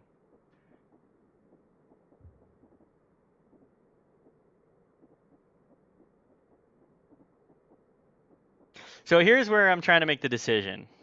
How fast am I dropping? It's about 4,000 feet per minute, a little greater than that. And I'm kind of on a long final here. Another 360 would probably put me in the dirt. So what I'm going to do is just kind of apply some S-turns here. I'm going to kind of bring it out to the right here.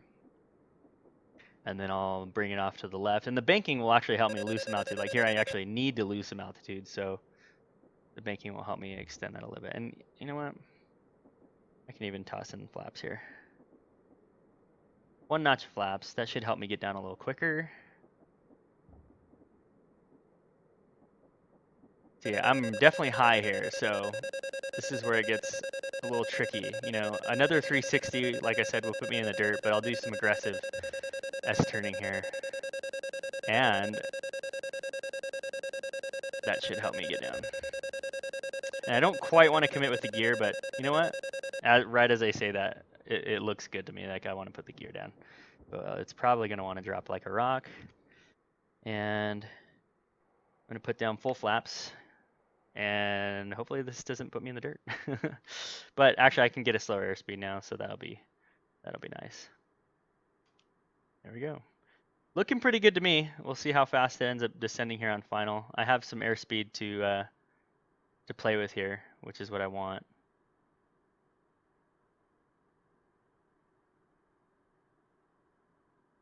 Oop, little floater there. And I don't think I have another chute with me, but we can see.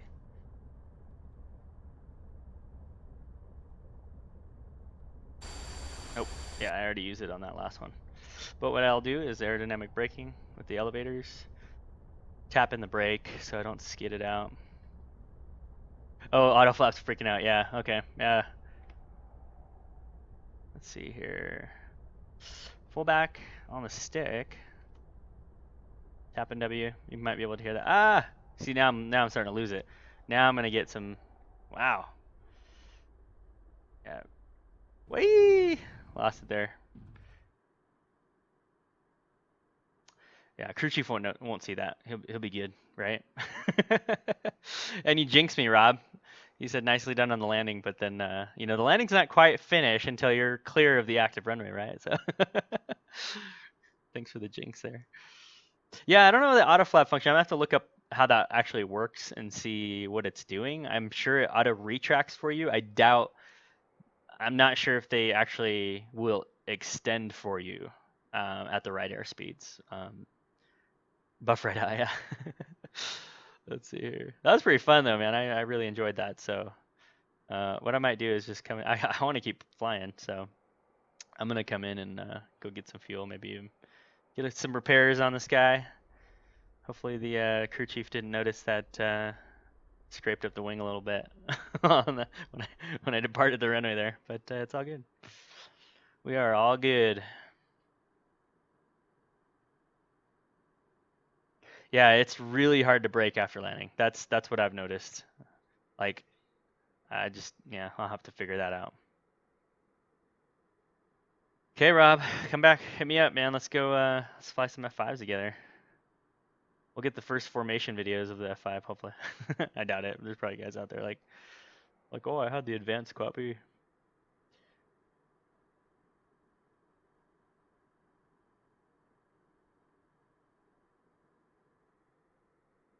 Let's go. All right, we're just gonna taxi back here. Try to buff out some of those. Yeah, like I said, we're not messing around with the weapon systems here really at all or anything. We're just seeing how she flies. We've done some quick flight tests on her. I like to put her through the paces just to see how it reacts, and that gives me a real good feel for the airplane. So a lot of drag demos, like putting them in different configurations, trying to figure out what kind of thrust settings it needs in different configurations at different airspeeds. Yeah, that's actually kind of a key to instrument flying as well. So if you're, what you can do is, if you can learn how your airplane reacts at different airspeeds and you know, what kind of thrust settings are required, or what kind of power settings are required at different configurations, different airspeeds, and what that will give you in regards to maybe, you know, your vertical speed, you know, all that kind of stuff, like what kind of descent rates you get, what kind of climb rates you get at certain speeds. It really makes you that much better of a pilot. So let's see here, F11 parent menu, and we're gonna go to ground crew. Let's do request repairs. Let's see how well that, see if that little runway departure was easily noticeable. All right, my F12 key is actually mapped to my track IR, so let's see here. I gotta go fix that real quick. Graphic card, I have a laptop, so it's an Asus gaming laptop, and it has a 970, a NVIDIA 970M.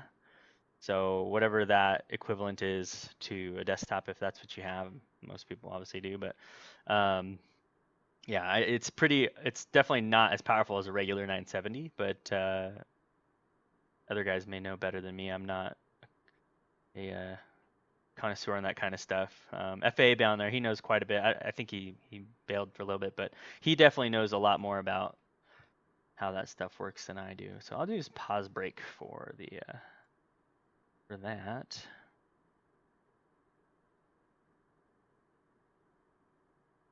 There we go. All right, let's do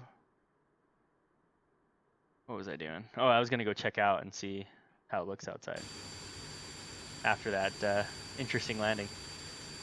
They get any dirt on it? Nope. Looks good to me. Maybe it's fine, but I'll just try to see if what it wants to do with the repairs here. Request repair. Copy. I do not have a HOTUS Belsimtek.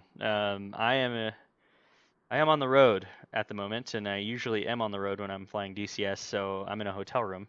So I just bring around a T16000 Thrustmaster, and it's the only one in terms of Thrustmaster that has the magnetic sensors like the Warthog.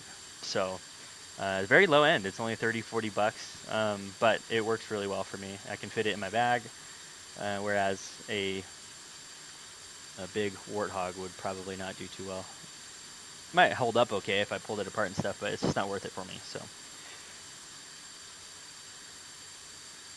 there you go. Turn off the radar here. I don't need that. I didn't know how you turned on the RWR in the video. Audio, no, I don't know. We'll have to figure it out. Now you have, okay, one of my RAM was broken 2 days ago. 12 gigabytes. Okay, dude, you're gonna be fine, man. DCS runs smooth, man. It is really, really nice. You can run it on a relatively low end system with lower settings, obviously, but from what I've noticed, at least, and it does pretty well. So they've kind of got their stuff together with these recent updates, like the 1.5 update. We've all kind of noticed that they've done really well there. So I'm gonna look something up for you guys here. Link you guys to our Facebook page.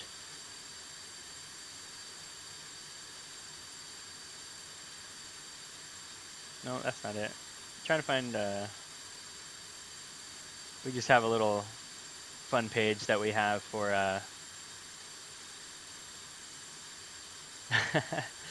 for our DCS flying that I'll link you guys to here in Twitch. Yeah, that's our Facebook page. Yeah, we just post screenshots to it, and I don't really know what it is yet. We're just a few friends that were flying a lot, and it's obviously become more than 3 friends, but we just have fun with it. So we're actually a group of real world pilots that get together, and we just fly DCS together for fun. We're not serious about it. We're not overly serious about trying to reenact and missions or anything like that, but we just really appreciate flight simulators. We appreciate what DCS does in terms of realism, but it's good to get in and have fun and apply some of the knowledge that we have as real pilots to it. But yeah, what was I doing? I'm gonna go rearm and refuel. I don't know if I'm gonna put all the, I'll clear some of these guys off. Anything you guys want to see with it, let me know. Like if you want to see any sort of maneuvers or what you want to see with it, and I can accommodate. We just did that spin, which is my favorite. What I might do is go up and do a dirty spin and see what kind of airspeeds we get out of that. That always helps. And this thing sucks out fuel real quick, so take out gun ammo because I'm not really using that. And we just got 1 tank there. Actually, I'll just take off the tank. We'll go straight up. I'm gonna keep the AIM-9s on just because they look super cool. And we'll leave it at that. Request refueling. Request Copy. rearming. Copy. Oh, nice, man. Yeah, your system will be killer at that point. Yeah, you'll definitely far exceed what I have. FAA bound in there. He's got his stuff set up pretty well. He knows a lot. He just got a 1080, I believe, GTX 1080. So he's running it really well. He's actually running it on the Oculus Rift. So let's see here. Ground air supply, no. See if how long they take to get us going here.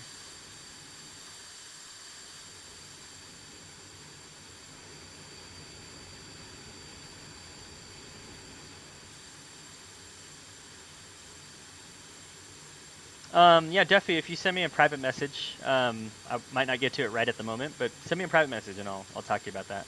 I usually just don't advertise that part of it. Your dad would probably understand. We're not really supposed to divulge a lot of that stuff in a public forum just because it can get us into some trouble sometimes. So yeah, hit me up through private message and I'll talk to you about it. And I can talk to you about paths regarding to becoming a pilot if you needed to go over that kind of stuff. So see an Immelmann. All right, well, let's go see what we can do. Refueling complete. I'm gonna go look up an Immelmann and see how to do it first. Okay, so just okay, cool. See what we can do. Seems like a pretty good operating airspeed. 350, about 400 knots, especially for something like this. Maybe I'm gonna go fast for an Immelmann there. Go out and do that. Sleeper, welcome, man. It's good to have you. Good to have everyone here. Feel free to start chatting and asking questions and all that stuff. So, have a good time. Rearming complete. You guys, who's all bought the F-5 so far, or who's waiting out? Is anyone not as excited about it as we are? Yeah, let us know, man. You want to see Rancers? What's that, Olenti? What do you mean by that? I want to see yeah, clarify there.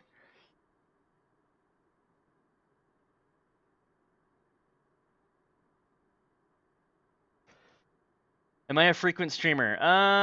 Kind of. I try to stream frequently, but like I said, I'm on the road all the time, so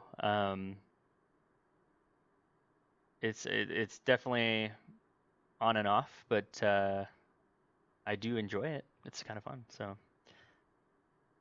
you're on the fence right now, huh? So what's is it a money thing? Because obviously I understand that completely in terms of why not to get it, but is it just curious what people's thoughts are?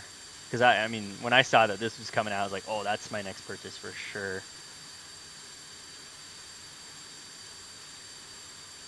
I'm gonna do wheel chocks. I don't know why they're not loading me up here, so I'm gonna try wheel chocks real quick. Copy. So I did get fuel. Chocks are now in place. Okay, chocks are now in place. I got fuel, but I did not. Oh no, that was good. Request rearming. Actually, we are good. Sorry. Copy. I was expecting him to put on some armament, but I realized that I didn't. Oh, nice knock knock. Cool, man. Yeah. Good move. Yeah, it's a. I'm curious what everyone's thoughts are on it. This was one of those things that was definitely a pre-purchase. It wasn't even a question. Like when the F-14 and F-18 come out, like those are those are ones. The one that I'm on the fence about is the Gazelle. Like I'm not sure if that's something I really want to pick up. I'm not necessarily a helicopter guy per se, but one of the guys in our Trace Amigos group, he is a couple of guys are actually real helicopter pilots, and they went through and put it through its paces, and they didn't have very good reviews initially.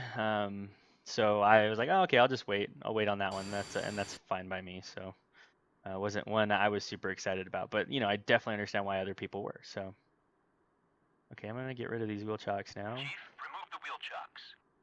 You hit the X button? What's the X button do? Uh-oh, now I'm gonna have to try it. Wheel chocks are now removed. What does the X button do, Sleeper, before I press this? Is it something I should press right now or not?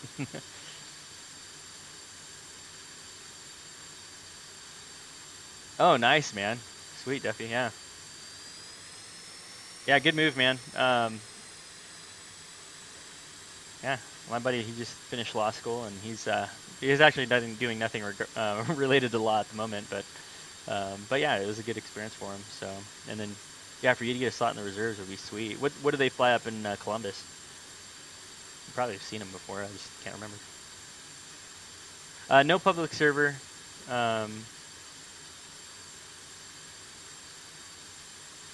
No public server, Sleeper. I'm just, I don't think they even have them up yet for that. At least I haven't checked it out. They might be pretty quick, but I am going to start taxiing out here. Cool. Yeah, good to have you back, Sleeper. Getting a little better at the at taxing it. I've just been holding S down, just trying to stay real slow, just taking my time as I make my turns here. So just try not to overdo it. So.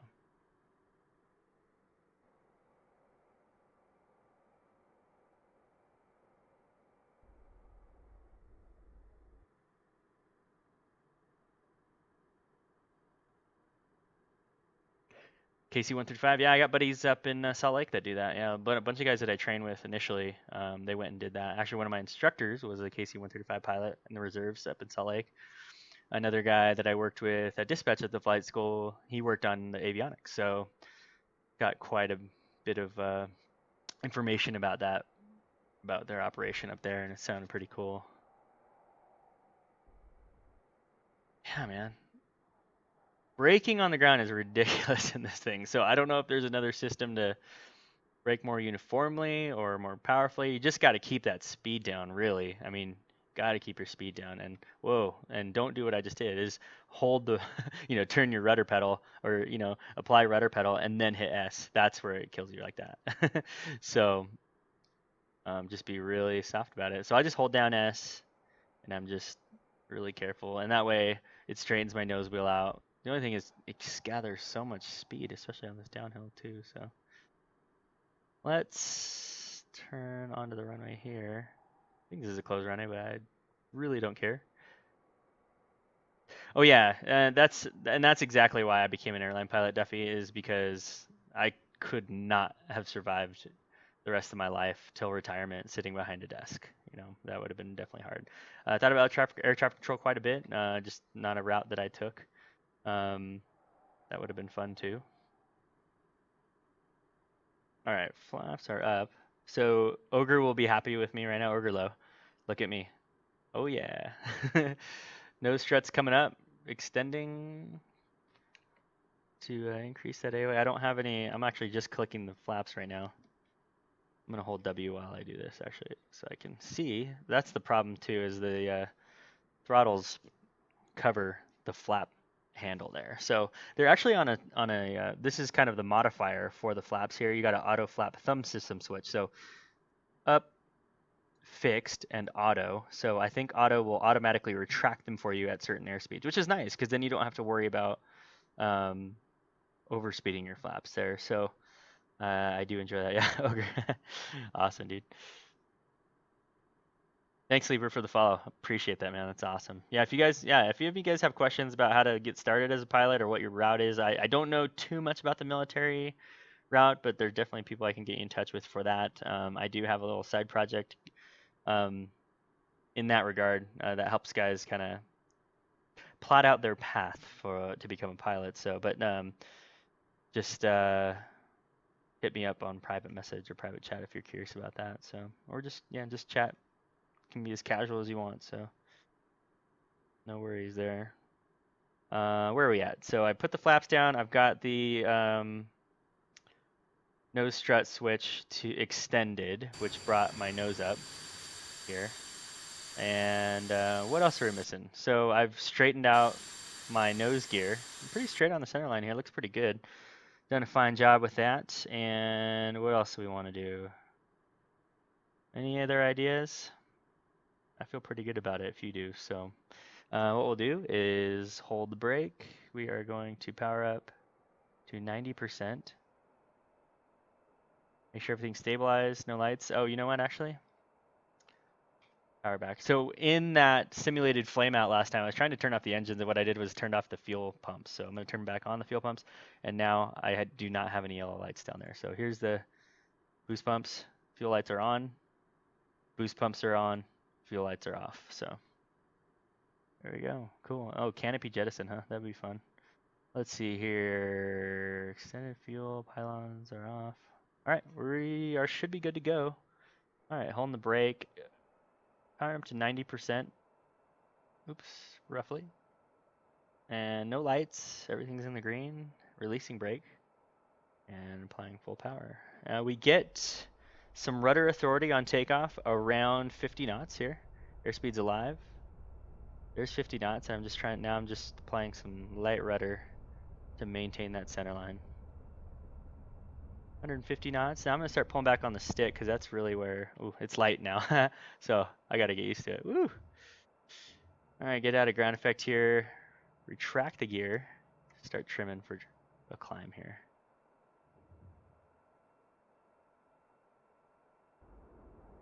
And it's probably gonna auto retract here, but I'm just gonna go ahead and do it myself. Oops. To match the position. So you want to match the flap position with the flap lever.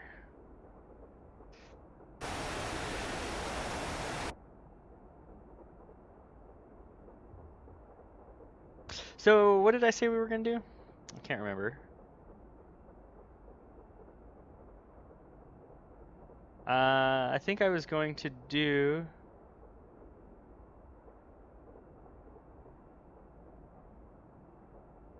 I'm gonna do a dirty stall, or a dirty stall, likely do a spin. So I'm gonna just keep climbing her up here. I'm gonna stay over the airport in case we have any engine problems, and we can just glide her back down. And I got about 10 more thousand. I'm gonna be at least in the 20s for this, because last time we lost 12 grand, and we were at 21,000 and recovered around 9,000, maybe a little bit lower than that, so about 13 grand just in the spin. I did hold it longer than really necessary, but I wanted to see how it was when you get deep into that stall and deep into the spin. So yeah, if you're on the fence about this airplane, I mean, Belsimtek obviously always does a really good job with their aircraft. So, oh, Immelmann, yeah, that's right. Here, let's just do that. Let's level off here. Thank you for reminding me. I'm gonna level off here. I probably would feel more comfortable about doing this about 450 knots is my guess. I've never done one in real life, so it doesn't usually work out too well on the Airbus. Let's see here.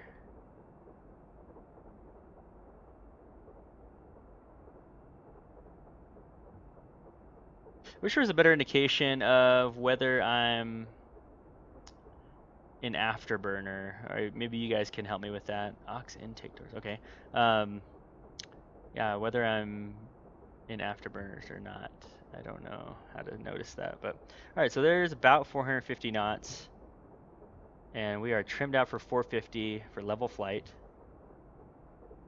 and Sleeper has requested an Immelmann here, and here we go.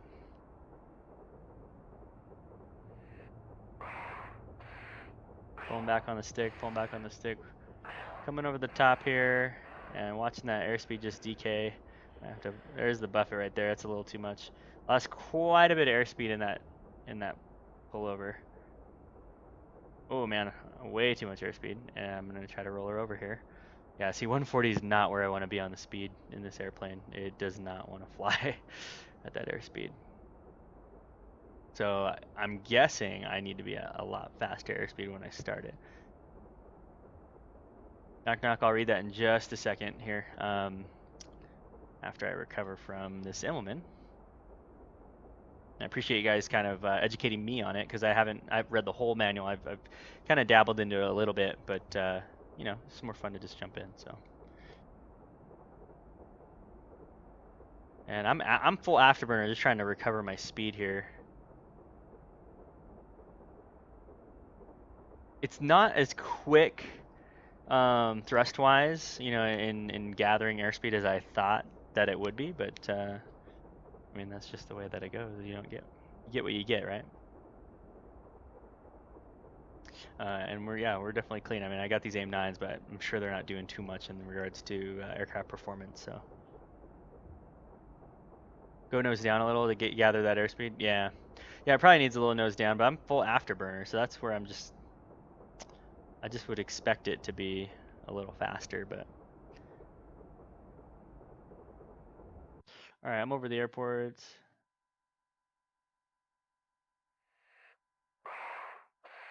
$450 knots again. Let's try it, but I'm gonna pull back a little quicker on the stick and see if I can't get this Immelmann and level off at be at same altitude and everything. So. All right, 450 knots. We are in level flight, kind of, not really. We're climbing, but I'm gonna trim out. Yeah, like I said, altitude control on this is ridiculously hard. So. But we're trimmed out for 450 knots, level flight, and here we go.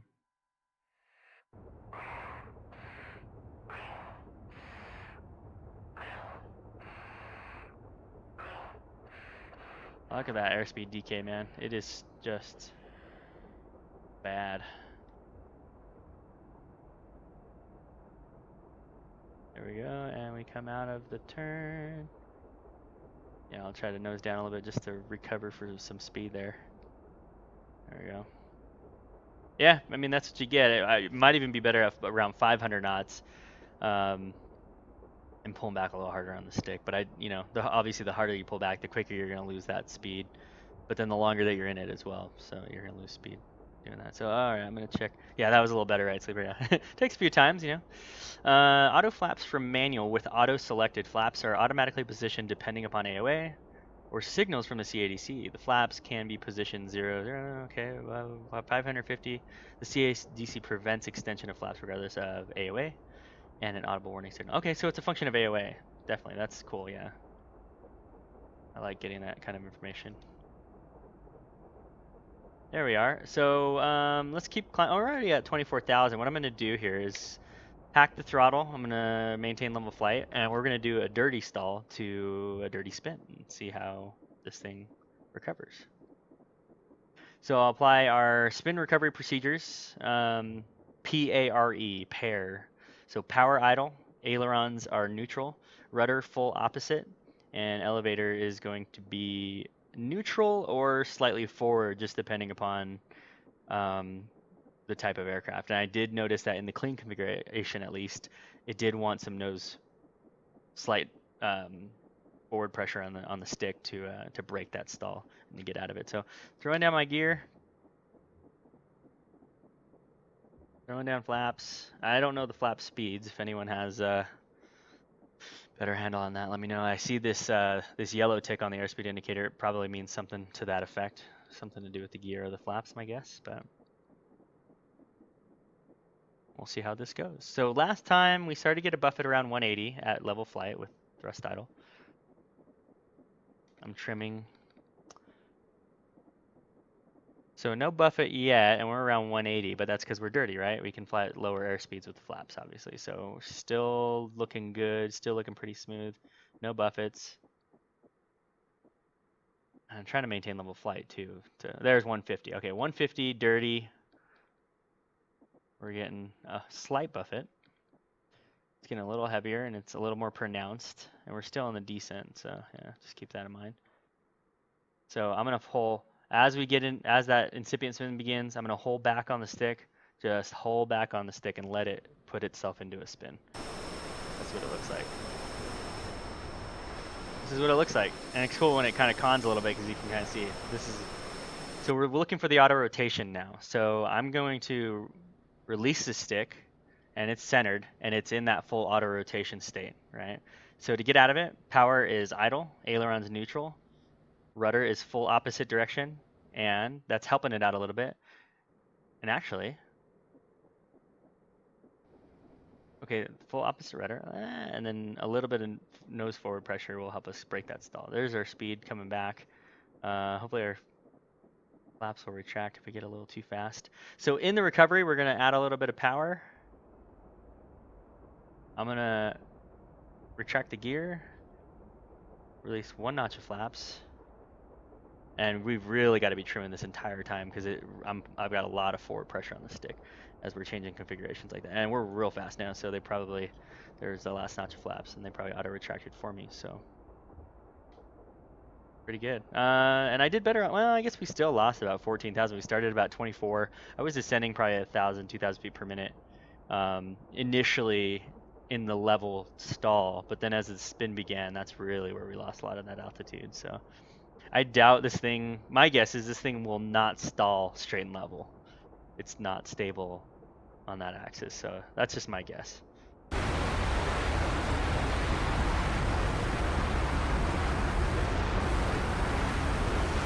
Just appreciate the beauty of the F-5 here a little bit. And we are climbing out, we are really... Okay, so let's see what an indication of being in afterburner is. I'm just kind of pushing the throttle forward. The nozzle, I think we need to look at that nozzle percent RPM. So right there it kicked in, and And yeah, I think that's right where we can tell that we jumped into. Is that what we're looking at for an indication of that? You guys can let me know as to when we go into afterburner.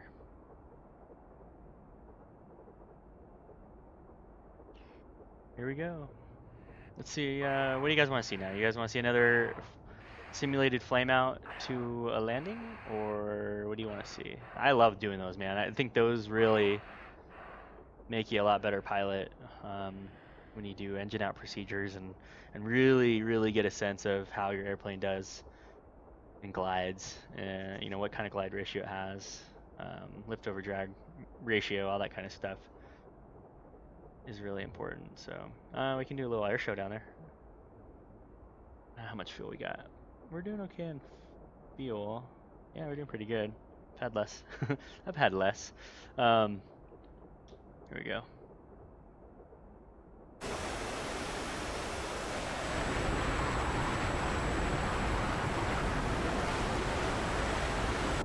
Just trying to gather up some speed and really just put on a show for these guys. Here we go.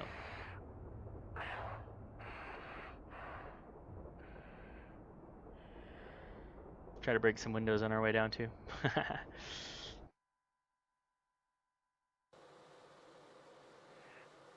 There we go, pulling hard on this.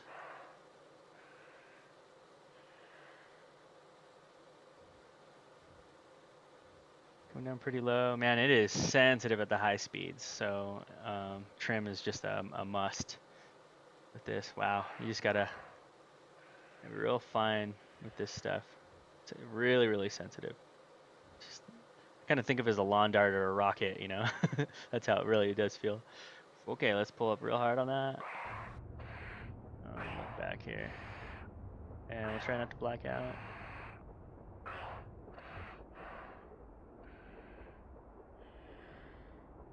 There we go.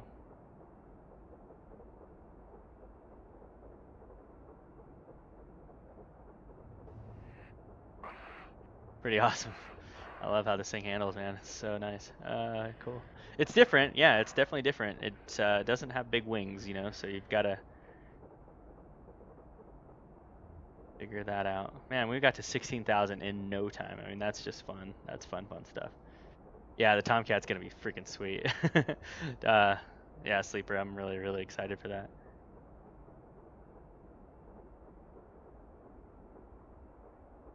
Really excited for that, man. Alright, what do we want to mess with here? What do we want to play with? I don't really want to mess with the weapon systems per se yet. I'm gonna kind of reserve that for a later date, but is there a MiG-28 skin? Is that the black one with the red stars? I believe that there is. I'm sure that there is. I've seen it. So yeah. I just don't know. Is it similar to the Mirage? Mirage, I feel like has, I don't know. This is a lot more squirrely than the Mirage. I feel like, even that being said, you know, the wings on that thing are completely delta. So I mean, it feels a lot more squirrely. But like I said, I haven't really messed with the settings too much. Yes, there is a MiG-28 skin. I should go in and make a. I can go in and do that now if you want to check it out. Let me go come in and land this thing and just really. I'll just pretend I'm on the downwind. Get the breakout. So I need to see where the brake position is. There we go. I'm gonna get the breakout here.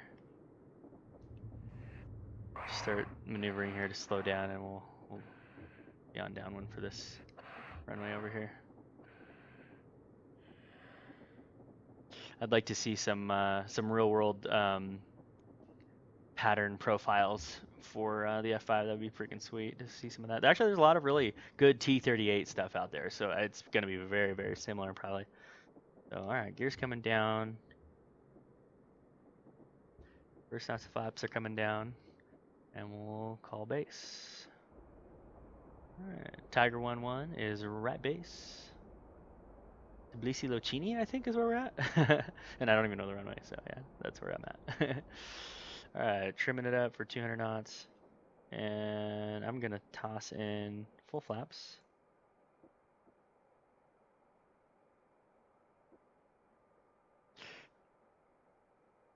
Yeah, that'd be fun, man. We should get an eagle in here. That'd be cool. We are coming in on base.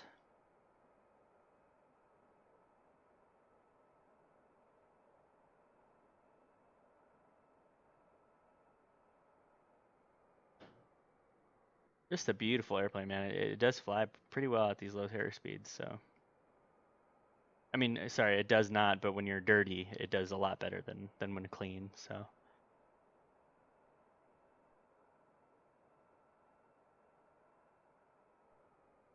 There we go. Get lined up on final here. Me a little dirty. All good though.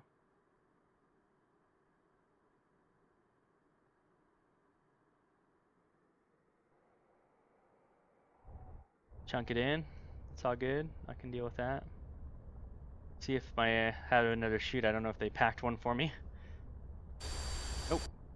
I had already used it a couple times, a couple landings ago. So, but I'll do aerodynamic braking with the with back pressure on the stick. Just kind of bring that nose off. Do a little wheelie. Used to do wheelies in the ER data slow down all the time. It's fun.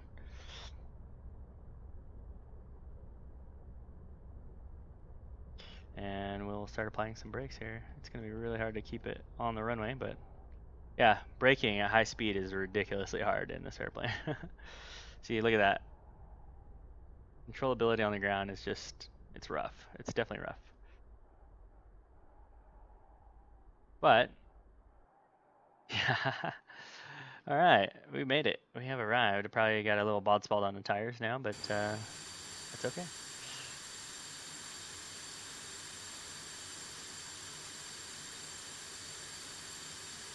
Oh, okay. Yeah, you double tap B, that comes out. Yeah, the boards come out. Yeah, and pitch dampers were on. Sorry for asking again. Is that a question? Where do we turn those on at? Do you know? Because maybe they weren't. And maybe that's why I'm having. Because that would make a big difference. Oh, you know what? They were off. Wow. Well, now I need to go fly it again. Knock knock. Thanks, man. Appreciate the help there. Now I gotta go check this out. Cause it's been really squirrely. Definitely been squirrely. You know what? Let me go quit here, and I'm gonna go and try to find. I'll try to make a quick mission for you and see if we can find that that livery that you're looking at. So create. Well, let's see. Where do we go? You guys will have to help me. Mission editor.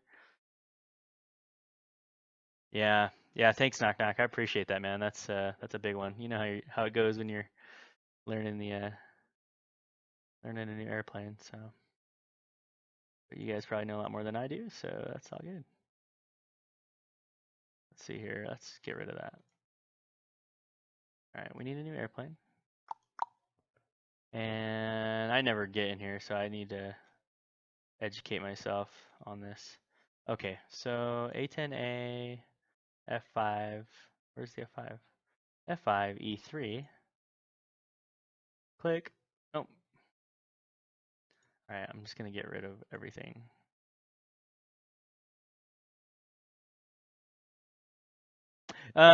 Indication for afterburner, I think, was the nozzle position. So when the nozzle starts to kind of close up, they have an indicator or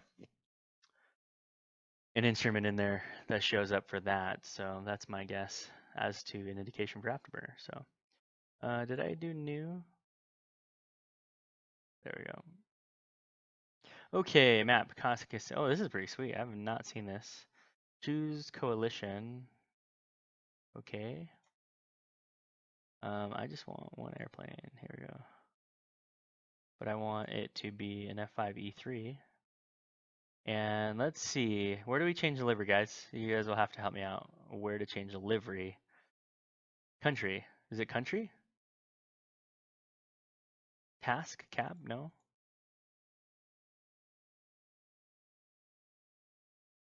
Kazakhstan. Not Russia, is it?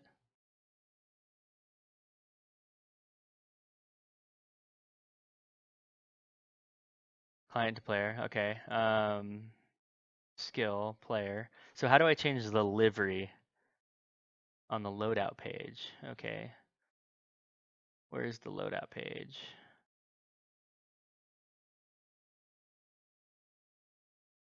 Oh, okay. It depends on the country you set what skins will be available. Okay. Well then I don't know. How do we do that? So Ukraine maybe? I don't know. Let's go check it out.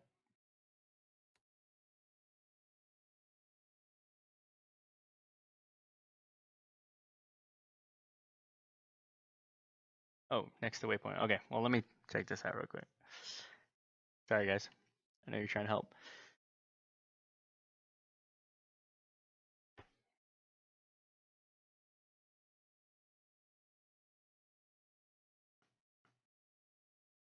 USAF aggressors. Okay. That's probably cool. Oh, you know what? And I didn't even put this thing on the ground. Well, that's kind of cool. There's the plane livery. We saw those though earlier. Mission editor. Okay, we'll be back in here. Next time I'll put it on the ground. So altitude. We'll just put it on the above ground level. Okay, set that. Come on. Ugh. Above ground, it should be 0, right? Okay, well that's as low as it goes. Okay, tell me again, guys. Let's see. We got USAF aggressors. USA. Nothing. Anti-ship strike. Next to waypoint. Oh, cool. Yeah.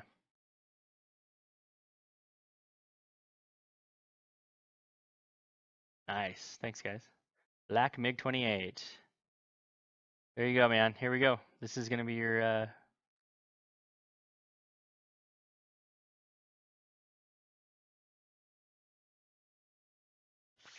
this is your lucky day. Let's go check this out now.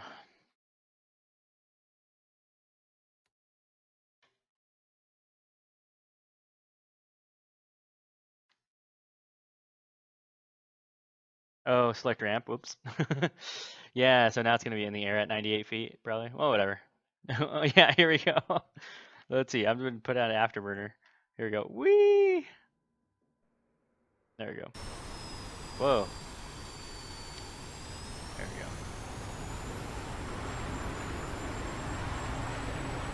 There you go, man. Big 28.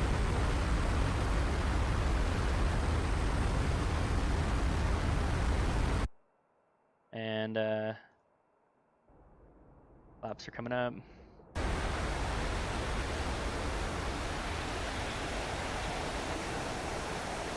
It's kind of weird. It looks got a weird paint scheme on it. Check it out. It's got, I know my stream probably isn't the highest resolution, but wow, that's amazing. That texture. Wow.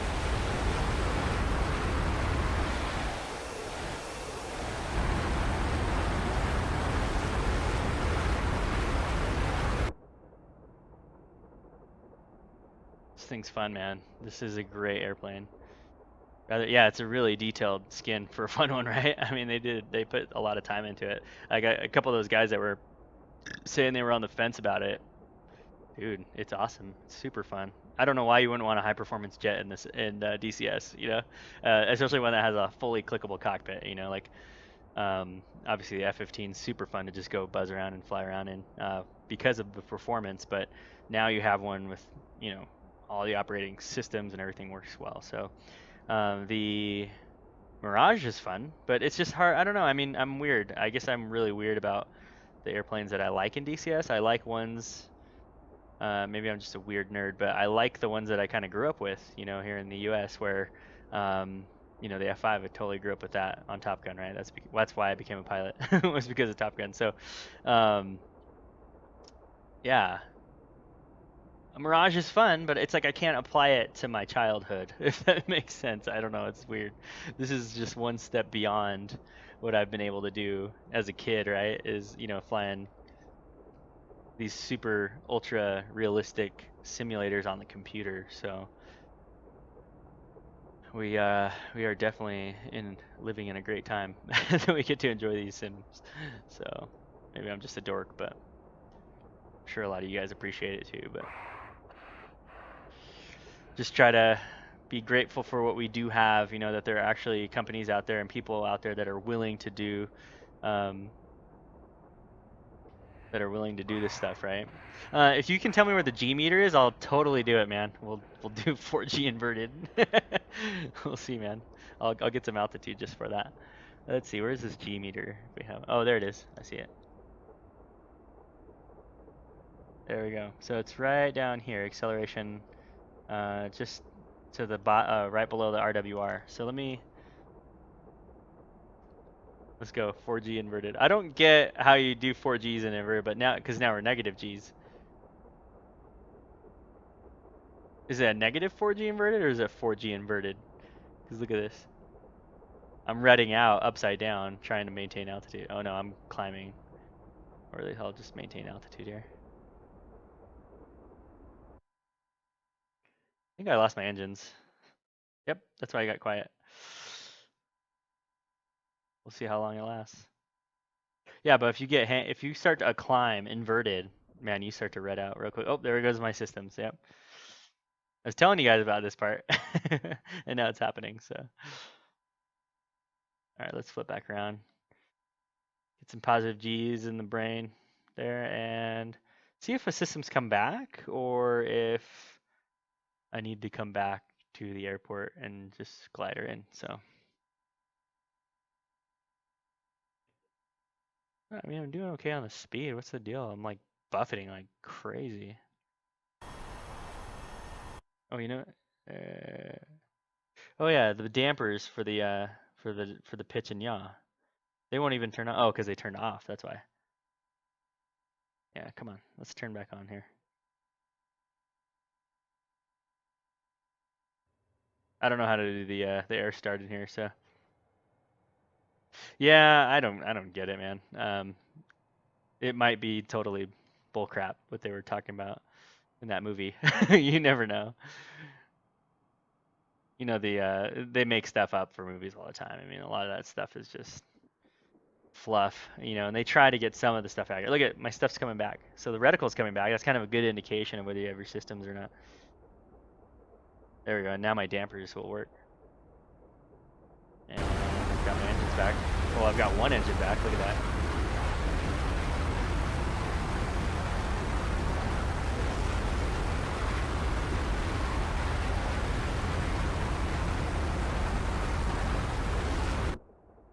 Yeah, I should see how this thing performs on single engine too. That'd be really interesting. What if I could get the second one started? Oh, you know what? Let me start. That's right, because I hit the engine start button on the first one, but not on the second one. There we go. You can hear it spooling up right now. Here we go. There it goes. There's a nozzle position. Oh yeah. Oh wait, but I lost the first one? What? There we go. Come on, guys. Oh, there we go. Yeah, it started. And like I said, the systems might still be in an early, I don't think it's alpha for the F5, is it? But might still be in an early phase. So who knows if all the systems are, yeah, it really does look good.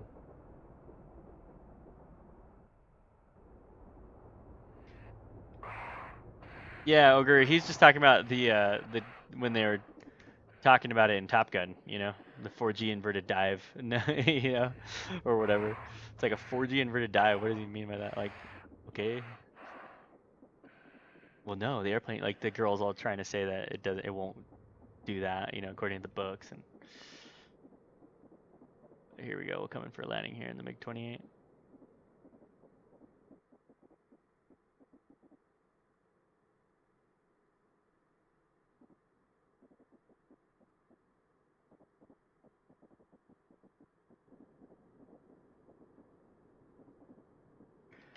Hard to slow down though when you're going fast. I'm just gonna.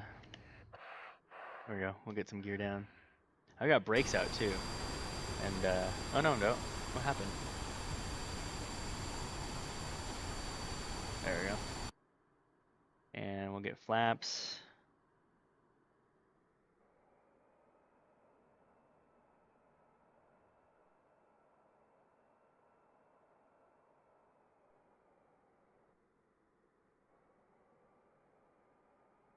Yeah, you might know more than me, Ogre. I'm not sure. I don't pull G's day to day at work, but they just said that I think they're saying in the movie that the MiG-28 cannot do it. That was their whole point, but who knows, man.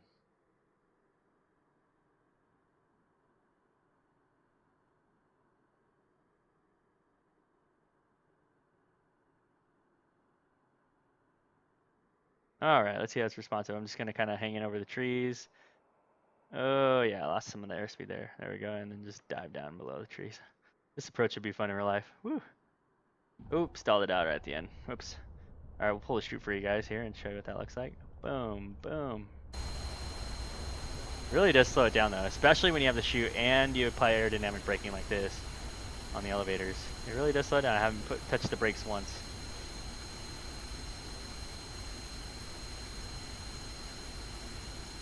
Really, actually, the deceleration rate is really nice on it. I really like it.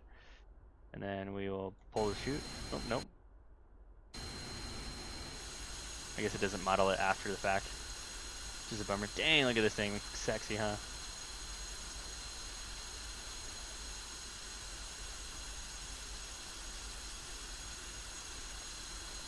Oh, it was due to the fuel tanks. Is that why she was saying that?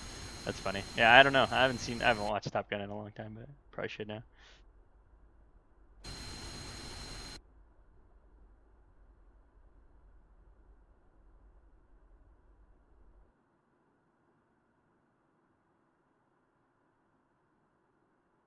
Well, guys, anything else you want to see? What do you guys want to see?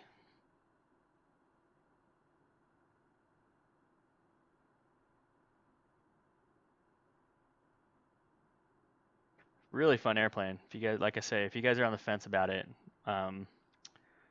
it is a really fun plane. So already, and it's like in the early stages, right? So.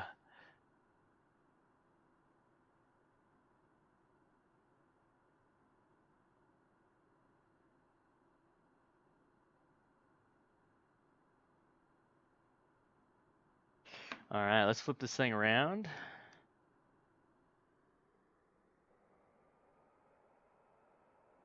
And guys, I'll be flying this thing a little bit later with a friend Rob. He's a real world pilot as well. And we like to have fun flying in DCS. And we have a little Facebook page where we mess around on, and we just kind of put up screenshots and all different kinds of things. We fly mostly in Nevada, but obviously we don't have that right now, so. Team me arc into an ILS. Yeah. That's okay, man. I'm good. I won't do that right now. Skittish brakes. I mean, yeah, in any aircraft, when you're flying down the runway at high speeds like that, you gotta really be careful about it, especially in a high speed aircraft like this that's really light. Oh man, I mean, it's not, you want weight on the wheels to really have good braking like that, but I don't know, man. It's just we'll have to just deal with it for now, I guess. So here we go. All right, airspeed's alive, about 50 knots. The rudder authority comes in, and we can maintain the center line. I'm gonna start. Oh, you know what? I actually forgot to pull the. There we go. Whoops.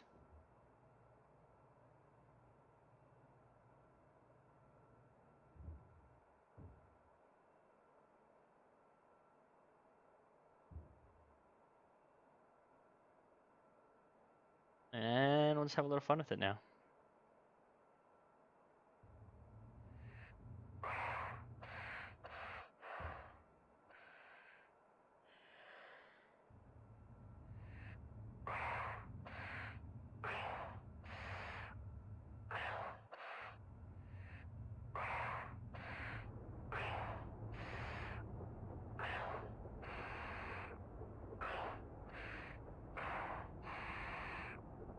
This would be so fun in real life. Oh my goodness. Uh oh, I don't know if I'm gonna pull out of this. Oh crap. Oh crap. Oh crap. Oh crap. Oh no. Oh no no no. Oh, there we go. Ouch. Oh wow, I bounced. Or what happened? Yeah, that didn't work out very well. Let's go see if the servers have the F5 up yet. That would be super duper fun. How do you get out of mission editor? Get out of here. All right, exit. I'm gonna have to eat at some point today, guys. This sucks. I hate having to eat when these new things come out because you just want to play.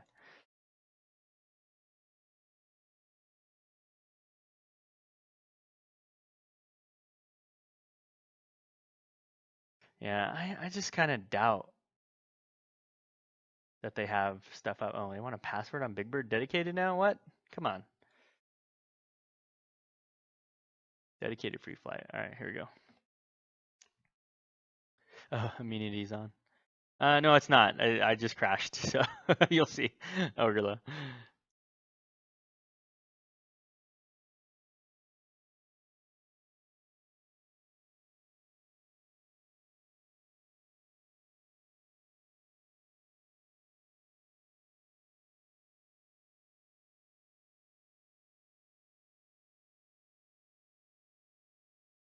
Hey, Diggle, man. Thanks for following, man. That's awesome.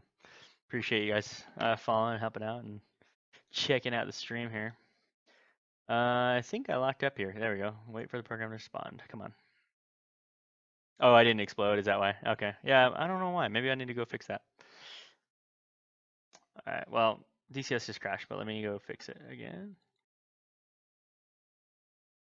Appreciate you guys sticking around. It's pretty fun.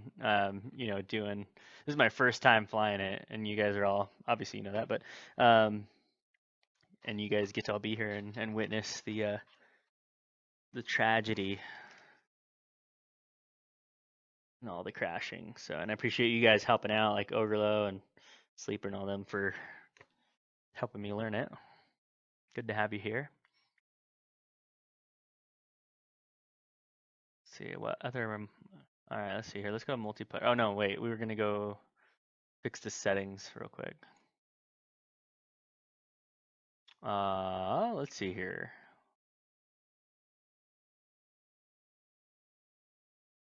How do you? Let's see. Where's the immunity gameplay?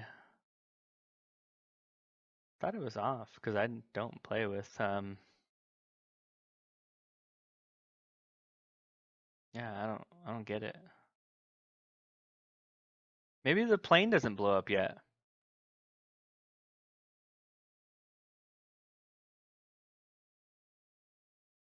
To come with an IV. Oh yeah, that's a good point, man. Hey, I got my IV for the new Tomcat pre-order, and they should send it to you beforehand so that the day. Oh, set in mission editor. Okay, yeah. So that the day it releases, that you actually have. No, I don't have a virtual reality headset. Sorry, guys. That would be kind of cool, but I mean, yeah. Anyways, I don't know. Let's see here.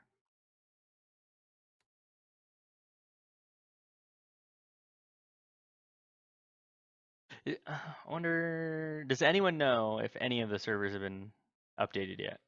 You can tell me. Oh, F5. Okay, cool. Yeah, I guess this one has the F5 up. Well, maybe not.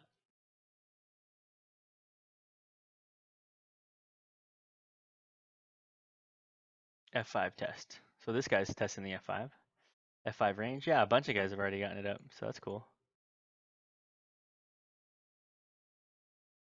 F-5E. Okay, these are all like kind of private servers though, so try the 104th. Yeah. Well, I mean, I can't really fight on there, but yeah, I guess I could just go be careful in there.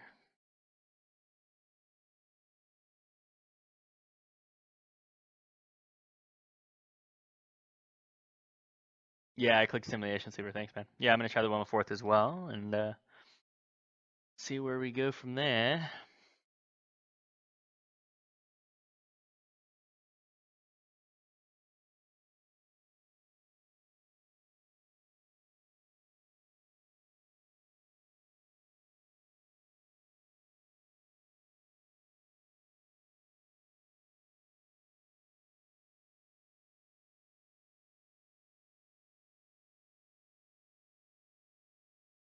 Let's see here. I think it's locking up here on multiplayer for some reason.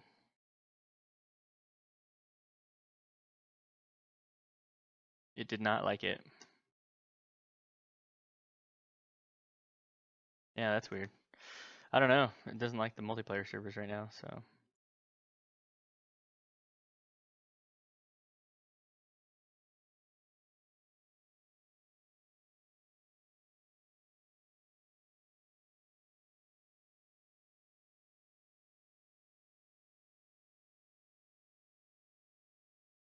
Yeah, feel free to hit up in chat, guys, if you have questions or if you picked up the F5 or you're thinking about it, you wanna let me know if you got it.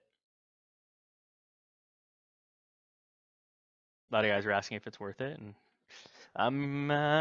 I've been really excited for it, and I've been really enjoying it right now, just in the initial stages. So it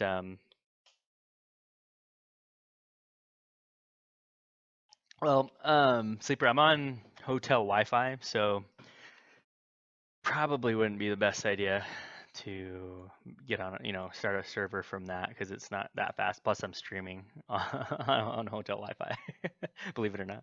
So if you've had any problems or anything like that, that's the reason. So Intercept. Let's see what Intercept does. See what kind of mission this is.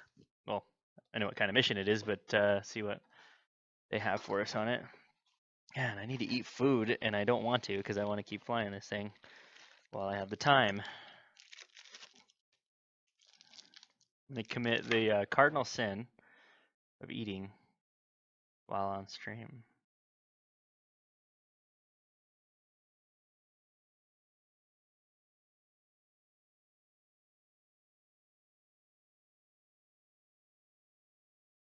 That is a really good question, Ike. Let's try it out. Whoa.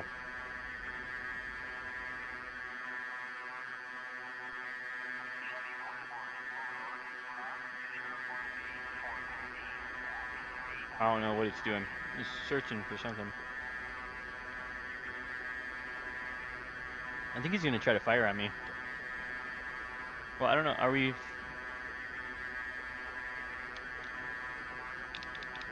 Actually, let me go set my... Make sure my weapons settings are good. Oh, I'm not on a webcam, so I can eat? I don't know what the rules are, crazy. I just hear a lot of other people get ripped apart. I'm like, I probably would do that. Sorry, man. Especially if I'm flying a new module in DCS that I've been waiting for a while, so that's funny. Let's see here. What was I doing? I was going to map.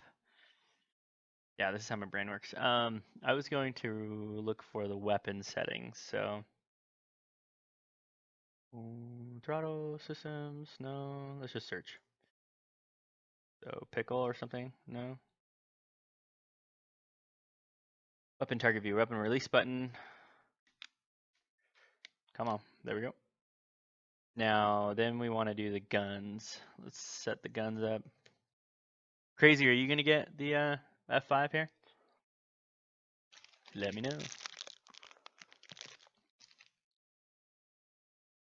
Here we go.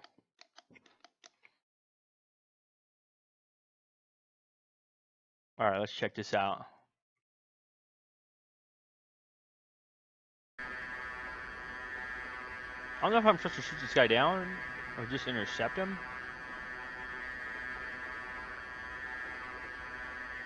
But probably more fun to shoot him down.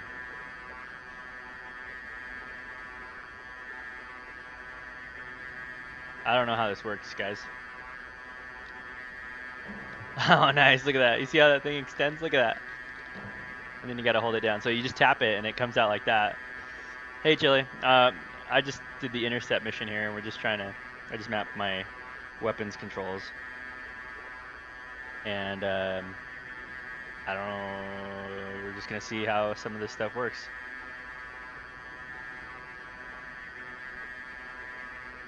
Oh, Kaminis, you mean they're funky, like as in bad, or like unrealistic, or how's that work? Because I don't know what they sound like in real life. So Let's shoot this guy down though. If I can even aim. Okay, those do the mirrors. This guy looks bad. He looks Russian to me. Should shoot him down.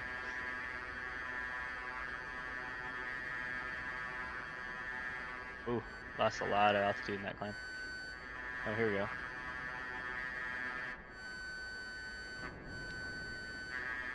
Here we go. Oh yeah. Oh, did I miss? Oh no. Oh, he evaded. Oh shoot.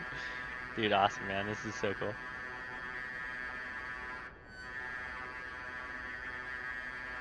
Let's see how he does now. Weird, I'm not even like pointed right on him, and it's oh, come on, you got it. Oh yeah, got him. That was cool. You're dead. Chester's dead. That was pretty awesome. Oh yeah, man. But you gotta get it. You still gotta get it, Chili.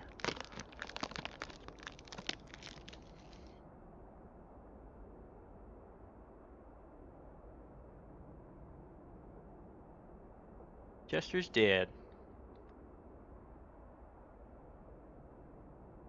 Yeah, Chili. Pick it up, man. We'll go fly.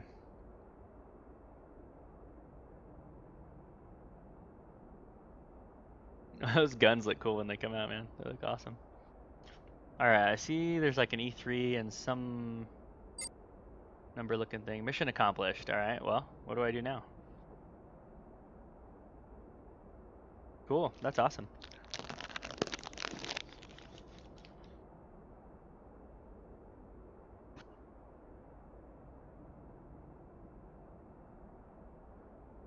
Well, Chili, there's no better time than now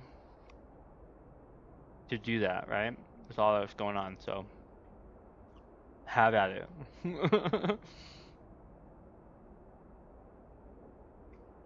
Nice, man. You got rudder pedals? I heard they're pretty nice.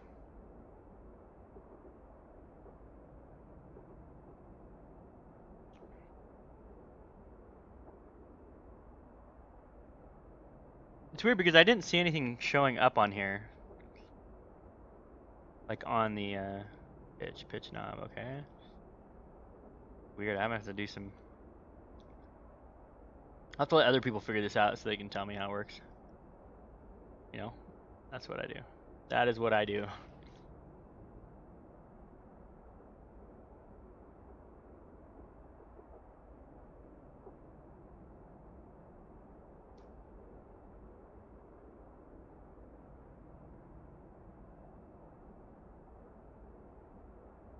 Yeah, link a picture, man. Send it over.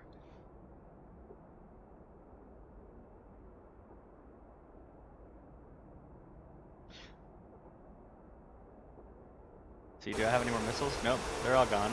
Let's go practice some guns on my friend over here. Oh, I know what it was. Because like I was pointing down and it was still getting the lock, so it wasn't in the center of my reticle. But I think it has something to do with how my radar was set. Like I think if I set it right up here, it was set way up here. I don't know exactly. Here we go. Check this out, guys. Boom!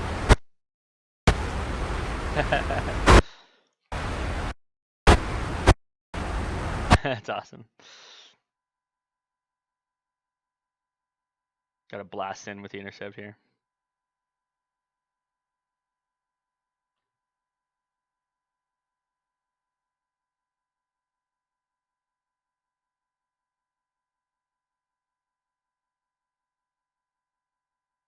Rip ears, yeah, sorry, Duffy. It got my ears too, and I was like, oh, whoops. It's silent, man. It's so cool. Love it.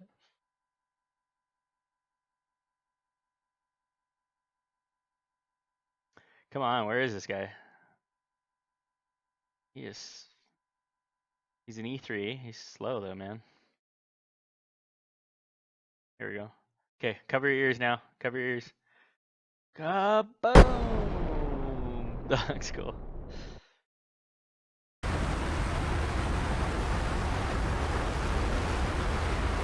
gonna stay level here, kind of pick up speed.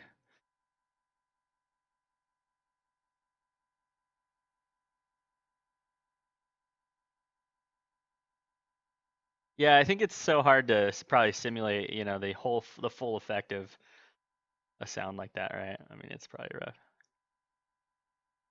Oh, the view on the wing. Yeah, it's pretty sweet.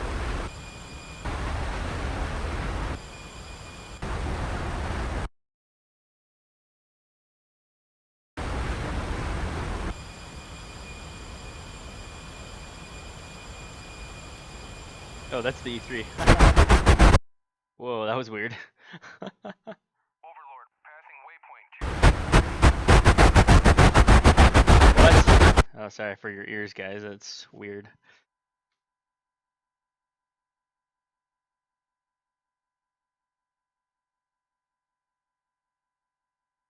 Oh, you guys know each other. That's cool. Yeah, it seems like a lot of this DCS community knows each other, right? It's pretty cool. Yeah. Everyone ends up meeting each other somehow. Pretty fun.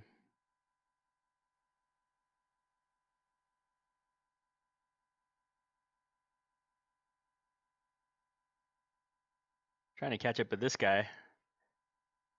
Now I'll probably be able to catch up. Why is he going so freaking fast, though? And there's no air-to-air refueling in the F-5, which is super sad, because that would be awesome. Alright, let's slow this mofo down here. Try to fly form with this guy. Form was a little difficult. I was trying to fly with this E2C Hawkeye, and it was rough.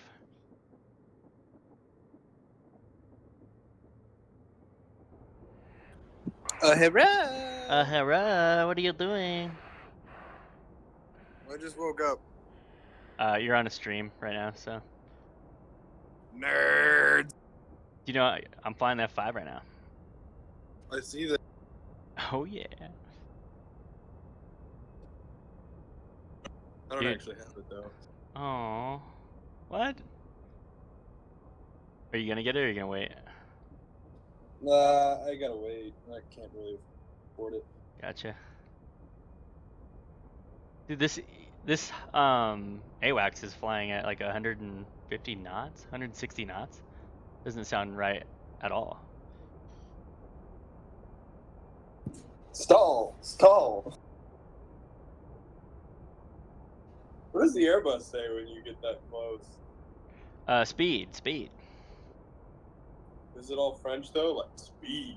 Speed. Speed. No. It's like they changed the whatever the accent pack or language pack for whatever country it's in, I'm sure. So man, that doesn't make any sense though, that this thing's flying so slow. Are you watching a stream?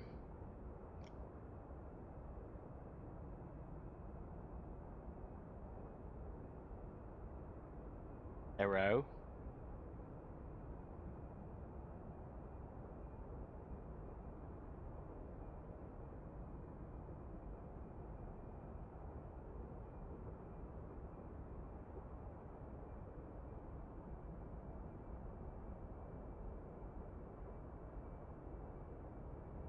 So the icing on the cake yesterday, I came home to find out that somebody hit my car. Oh, are you serious? Can you hear me? Yeah, can you hear me? Yeah, I was trying to talk to you earlier and you weren't answering. When? Just a couple seconds ago. It was PC. Oh, you're cutting out. That's why, yeah. Oh, someone's saying kill the AWACS here. It's kind of fun flying form with it though. Practicing Yeah, I guess the throttle, this is weird. I'm like in afterburner. I do have my flaps down and the brakes out, but it's like it's freaking you can't Take the brakes out. Yeah, I'll do that. See how it does. It's crazy. Dang it, I gotta go to sleep, man. I gotta fly red-eye tonight, but this is fun. Where are you? Denver. I gotta fly to LA tonight and then Cincinnati. What time's your red eye? My show time is like 7 o'clock tonight in Denver, and then I'll get done at 6 a.m. in Cincinnati. You're fine. Yeah, but I gotta sleep.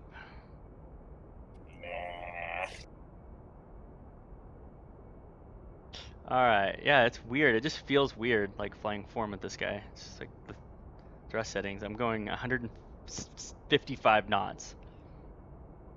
He needs to die though.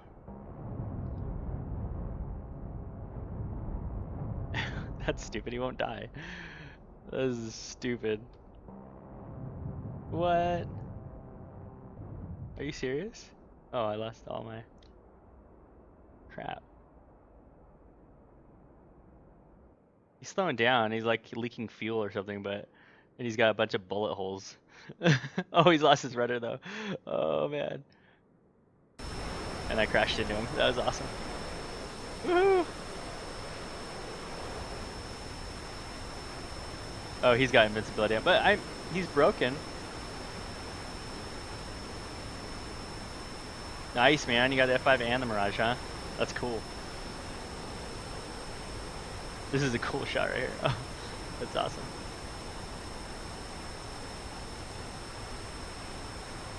How do you take away the bar at the bottom? Left control YY. Left control YY? Okay.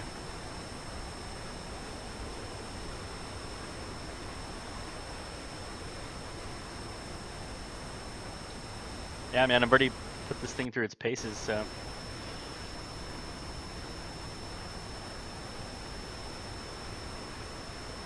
It's been fun though. I'm dead. I'm just falling out of the sky now. I haven't ejected out of it yet. Let's do that. Let's go eject.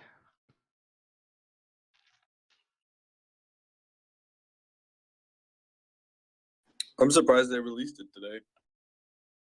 They said a week or two, just in that last update. So. Yeah, but I was expecting 2, not 1. Yeah, you just gotta believe, man. Just gotta believe. No. Why are you not at work right now? Because it's Friday? Oh, that's right. I don't know what day it is.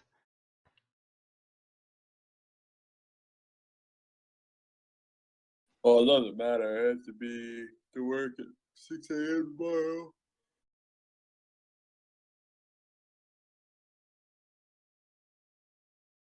Oh, that's cool, Chili. Yeah, that's awesome. You got donated the money for the Gazelle.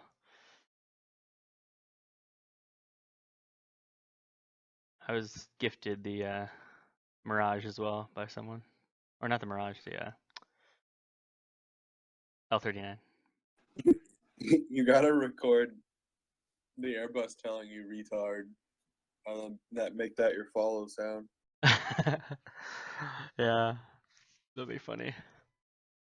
Oh, that would be good. Isn't someone? I'm sure someone does that. I'm sure they do. I'm but sure I they could don't have find an it actual online. recording. You could, but I thought you said they changed the voice pack. No, I mean you can find the American pack for it, right? I mean, oh sweet, this one's sweet. Free fly. I can just fly form with this dude. Awesome. Hold on, I'm switching to the computer. Okay.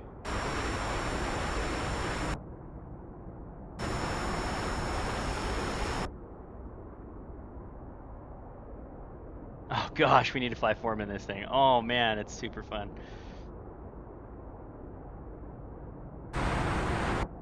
Hey, bro. Hello. Ah, so much better. Wow. This thing does not slow down. it will like, it's quick off the jump, but it will not slow down one bit.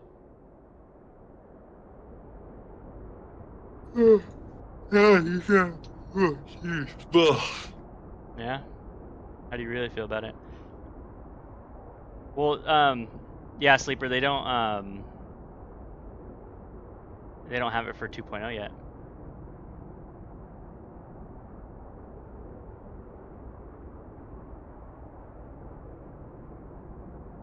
Wow, Wow, yeah. So hard to slow this thing down. Needs a lot of trim too. But I was also flying it with the yaw damper off, or the dampers off. So I don't know. We'll see.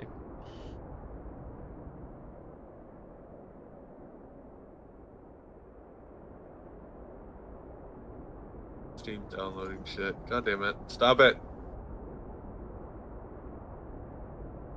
Stop.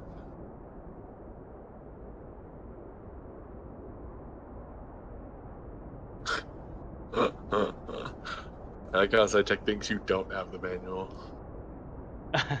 What was that? What did he link? The manual to the F5. Oh, okay. I have it, Tyler. Like you haven't been anticipating this like a little schoolgirl for the last past I was month. reading it already. Yeah.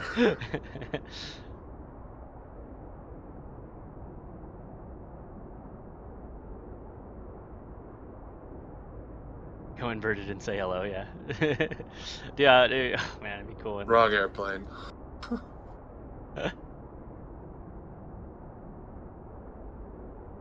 Springfield 1, passing waypoint 2 at 7,000. Whoa, man, it's hard to fly forward in this thing. Gosh, the throttles are like weird. Are they just laggy? Probably. I mean, there's a lag on any jet, but I mean, it's just. Wow. Like, I but- have no sense. I have no sense of like what they're So doing. you just suck. No, I just can't feel it because I fly real airplanes. Lumber. Yeah. That's... Kinesthetic senses, man. Let's see. Oh, Colt went live. Oh, gotta watch him instead. Go ahead. Yeah, he's way better. Sorry. Yeah, he's the best. You're a jerk. You're a big I jerk. know. Oh, crash into him. You said you gotta go to bed anyways. I don't care. You can watch him. Nerd. Don't. Whatever, man. Don't tell me what to do with my life. You're not my real dad.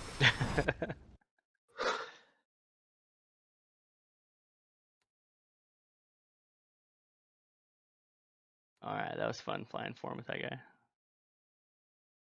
Let's see here.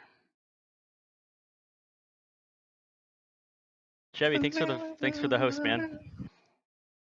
Too bad you're about to go to bed. Well, I don't know for sure.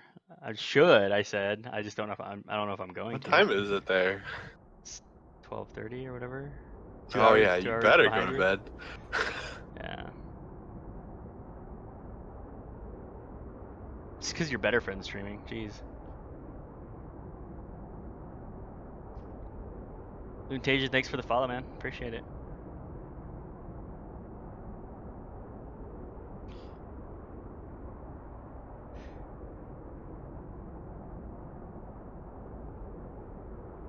Better friend. Well, maybe if you were around more often. Sorry, I have to work. Gosh. Like I don't have to. And wait around for stupid fucking Southwest auditors to sit there and jerk off and eat food while I'm starving to death. Yeah, Oh, I was so mad. sounds crappy. I was so pissed. I think I was more pissed by the fact that my boss was eating, even though I told him I wanted to order a pizza while we were like Well, talking yeah, that's like pretty an messed hour up. ago. That's pretty messed up.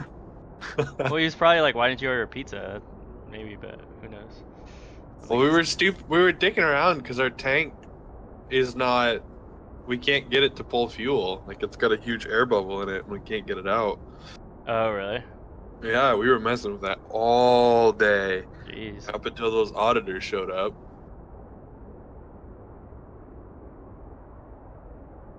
And my other coworker yelled at me. He's pretty upset with me. It sucked too. This is a bad day, dude. So then I came home and like there's a fucking dent in my driver's door. Yeah, that sucks. Jeez. I couldn't figure it out either. Like my car is parked perfectly between the white lines. Like perfectly between the white lines. Yeah, Sleeper, I was actually in Vegas yesterday. I should probably stop complaining about my life. Dude. It's all good. We all Nerds. want to know, man. We all care. We Yeah. care about you. Yeah. This is the Twitch drama that you need. This is how you're gonna. No, dude, I already broke the rule. I ate on my stream, so I was like, whatever. Oh. It's okay. But then Crazy said that it was okay because I wasn't on webcam or something. Wow, the EGTs actually look right for once, although they sit there pretty long. Yeah, it's the thrust feels weird, but I mean it could be just because of the airplane, you know, like however they Well. model it, but like I'm just trying to fly form with this guy and it's touchy, man. It just does things that I'm not really meaning for it to do. What you should do is go to 0 and then slap it to just mill power and then count. That's probably my guess is it's just really delayed in one turbine fans. Yeah. Corley, thanks for the host, man. Appreciate it, dude. Yeah, I should stop streaming because I'm not gonna compete with Colt here. Don't be a nerd like that. Why? I'm watching your stream. We should go fly together. Go help me make friends with them. Help you make friends with him? Why Yeah. don't you just go to a stream? Because Although I'm you fly an flying. Airbus, and he's super American, so I guess you don't. He's super American. Yeah. What does that mean? Oh, he's like Chevy. He thinks like the 737 is the greatest airplane ever. Ah, gotcha. He's one of those people that needs to feel the airplane. I'm like, dude, come on. It's funny.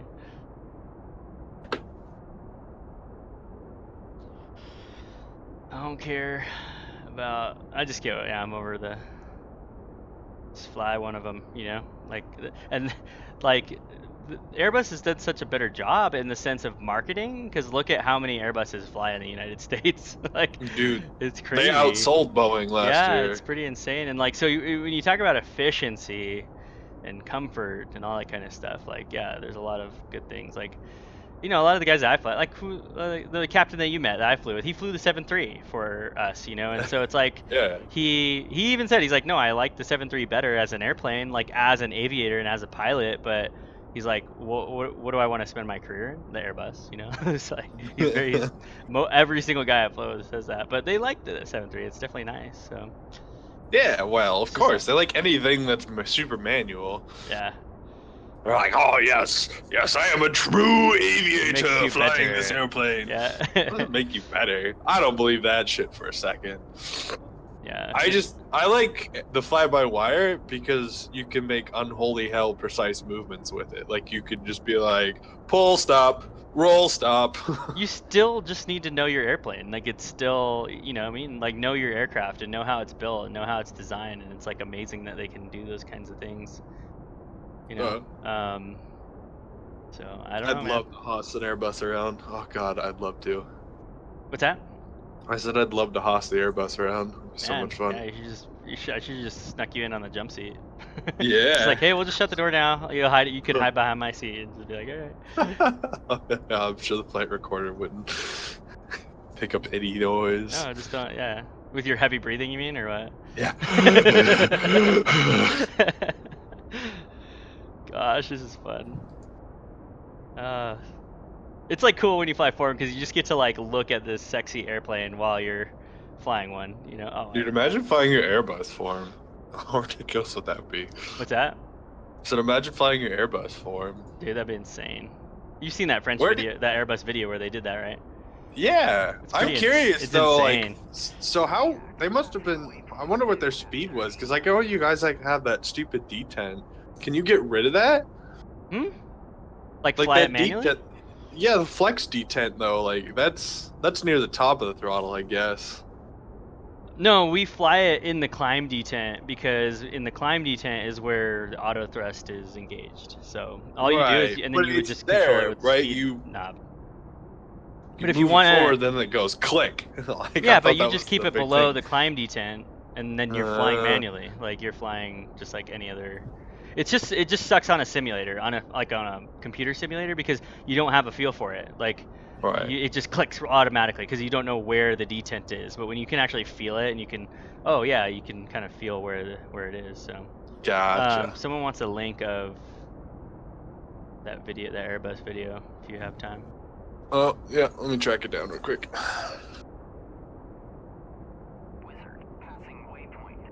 Oh yeah, French pilots drink on the job. I don't know if you guys knew that, but they definitely drink while they're flying. So it's just not a worry, like in the United States. Be It's not really, serious. you know, it's one of those things though too, like, because in America, like, you know, heavy drinking and to the point where you're super duper drunk is like a very common thing. In Europe, it's not as much, you know, it does happen, but I mean, it's like, it's more of a social type deal, and it's like, They just have. I think you're confusing the two. Like having a tasty beverage, like a beer at lunch, like a single beer at lunch isn't going to fucking kill you. yeah. San Martin, this is just 1.5 stable. This is not open beta or anything. I deleted all the open beta stuff. I don't really care for it. So. I should do that. It frees so much space up on Oh my hard yeah, drive. because I already have 1.5 and 2.0, so I'm just not gonna. Oh, here it is. It's the wide body family, right? The 350, 380, and 230. Yeah. Okay. I don't really care. I mean, I'm gonna not get into those debates anymore about Airbus and Boeing, you know, because I'm like, I don't care. Like, well, people think that you're pro Airbus just because you fly one, and you're like, dude, that's just what I'm assigned to. Like, that's all we have. We're a single fleet, you know, like single type fleet. It's like, I mean, I fly the 319, the 320, and the 321. That's it. I mean, that's just what your job is. Like, so it's not like you sit there and I even have a choice. Like, yeah, if I go to a Legacy, I might have a choice, but people might be on the plane that they don't really want to be on for a whole different reason. Like, guys. I'm pro Airbus because Boeing's a shitty company in general. Yeah. I don't really. Yeah, I don't care. It's like they're both. Well, you actually, should care. Did you see that video that they came at? Why? Why do I care? I mean, like, I don't need to have an opinion. But what does the opinion matter? Like, it doesn't do any good. They suck, and they should fucking finally quit. Yeah, right. Then there's no competition. Like, that's the that's where it's a super healthy thing to have, you know. Well, I don't know about healthy. It's totally healthy. What are you talking about? Competition? What do between they the two companies? sell? What does Boeing sell that Airbus doesn't? That's because all they make anymore is 787s, 737s, and oh shit, what's the other airplane that they make? So they're not in so are you saying they're not in competition with each other? I don't think they are, not anymore. Well, Boeing does not produce as many airplanes as everybody thinks Airbus they do. just admitted that. Yeah, in that it's video. all fucking PR and bullshit. It's like, oh hey, yeah, healthy competition with Boeing. Yeah. I mean, I think there's a huge literally competition. Boeing they're totally is like riding on the 737 to keep their company afloat because they're barely selling any 777s. No, I believe that they're struggling. Selling 747s. Yeah, I believe that they're struggling for sure. But and they're riding super hard on the 787-900. But they're still in heavy competition with each other. Like, I guess. They probably have spies. Like, I'm a spy. I'm actually a spy for Boeing. Yeah. They're like, we need you to fly the Airbus. As someone that's like been around 737 for a long time, and I'd never been in an Airbus until, honestly, like the day that I went when you were here, I'd take an Airbus over the 737 all day. There's so much more room. I could actually stand up in it. You can't. Wait, what did you say? Did you say 7.3 or the Airbus? You said the Airbus.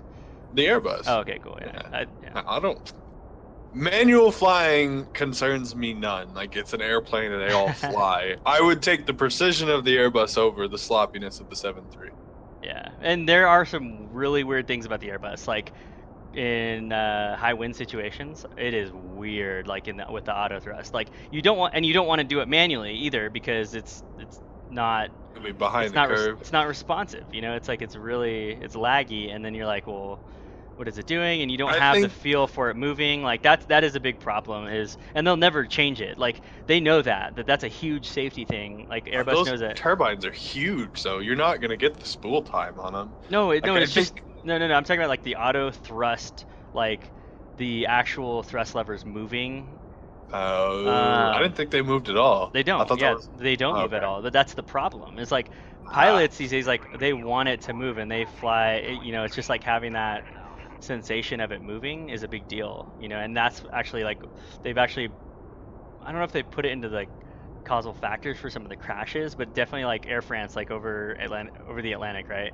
Well, yeah, that If was they one would of the have big deals. seen like how it was moving and what they were doing, like, but then how do you overcome that? Well, you train yourself to look at the engine gauges. Yeah, It's as I like, say, you look at the but- EFIS gauge that but tells you that's what the the thing is, it's turbines not are doing. intuitive. It's not intuitive. It's not an intuitive thing for a pilot to do who flew Cessna 170. I'm talking more European guys, like who flew 172s and then jump into an Airbus. It's like they didn't really get a turboprop experience. It's just going from one level of manual flying to a heavily automated airplane. So. Oh, you got 30 viewers, right on, man. Oh yeah. Well, it's because of the Oh, F5. It's because of the yeah. F5. No, it's obviously this riveting conversation about Airbus and Boeing. It's totally that. Yeah. Oh, and HSE, thanks for the follow, man. I appreciate that. That's awesome. I get why people like Boeing. I just think it's dumb. It's such a weird thing. I guess like your captain was talking about it the other day too with the 777 and it's still having feel, quote unquote. But it's fake. It's a fake feel, and it's like that's the thing when 777 guys are like, oh, well, I'd never fly an Airbus because like this and that and this, and you're like they're mad about the fly by wire. They get all up in arms about that, and you're like, do you really think you're moving the ailerons on a 737? Do you think you are actually like, mechanically moving it? Like, does it make you feel like more of a man? But you're not, first of all. But does it make you feel like more of a man? Like, no. It's like, whatever, dude. Insert red jump apparatus. Yeah. Does it make you feel like a man? What was that song? What's that song? I can't remember. It's like red jumpsuit apparatus or something. Oh, sweet, dude. The engine puffed black smoke when he was doing power changes. So we had a Galaxy land here yesterday. Yeah? Or the day before. Yeah, that thing's really loud. Really loud. Oh, man. I'm stalling. Tired. As I say, you need to go to bed. You're going to be flying like 4 there's hours. another one over here. I need to eat, but I guess I can get away with not eating. I was going to say, eating when you go there. Eat when you go there. Yeah. Go get a Cinnabon. Yeah, right, and then just have a blood sugar crash. No.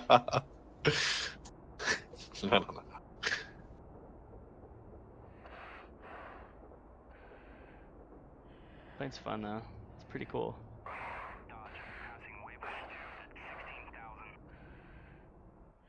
You think you'll pick it up with your life changing so much here? I don't know. Hard to say these days. Yeah.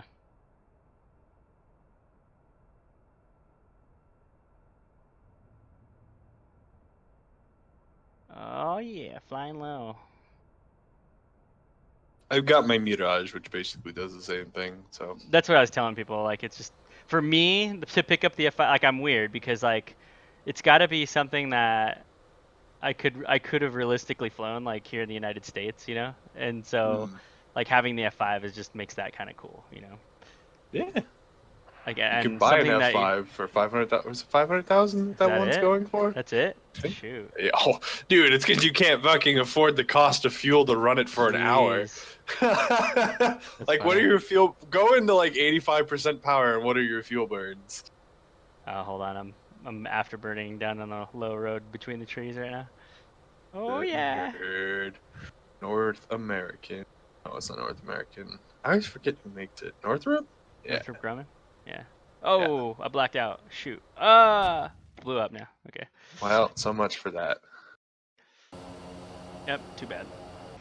Yeah, like I don't J85-13. We'll just look up the fuel burn quick. Plus, it's a single seater. I think the two-seater is more expensive. Dash 13. Wow, it's only 4,000 pounds of thrust.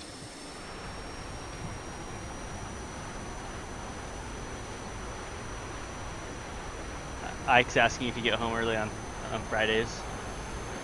Oh, I wake up super late on Fridays.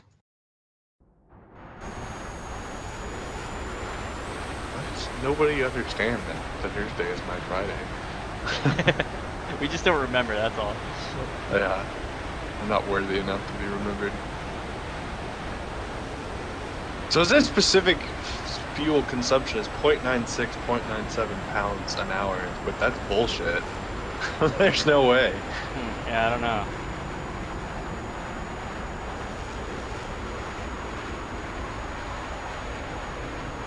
Well, it's a pretty good introduction, guys, to the F-5. Oh wait, no, it's divided by pounds Hit us feet up an with some hour. questions if you want. Yes, I'd like to know if the Airbus screams retard at you when you're 10 feet. Yes, it does. I gotta find that picture of the duck. I think you'll laugh about it later. Okay.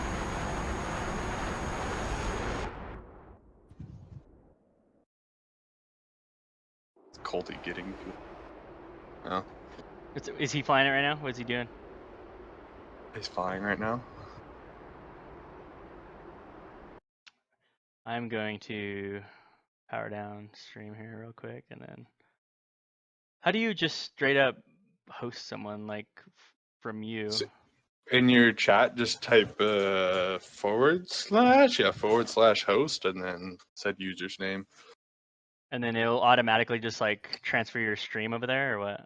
Yeah, once you shut down, you'll see your stream, and then it'll drop down, and Yeah. said persons will come up. Nice. Hey guys, thanks for watching. It was a good time. Yeah, nerds. Come hang out. Don't listen to that guy. He's crazy. Listen to me.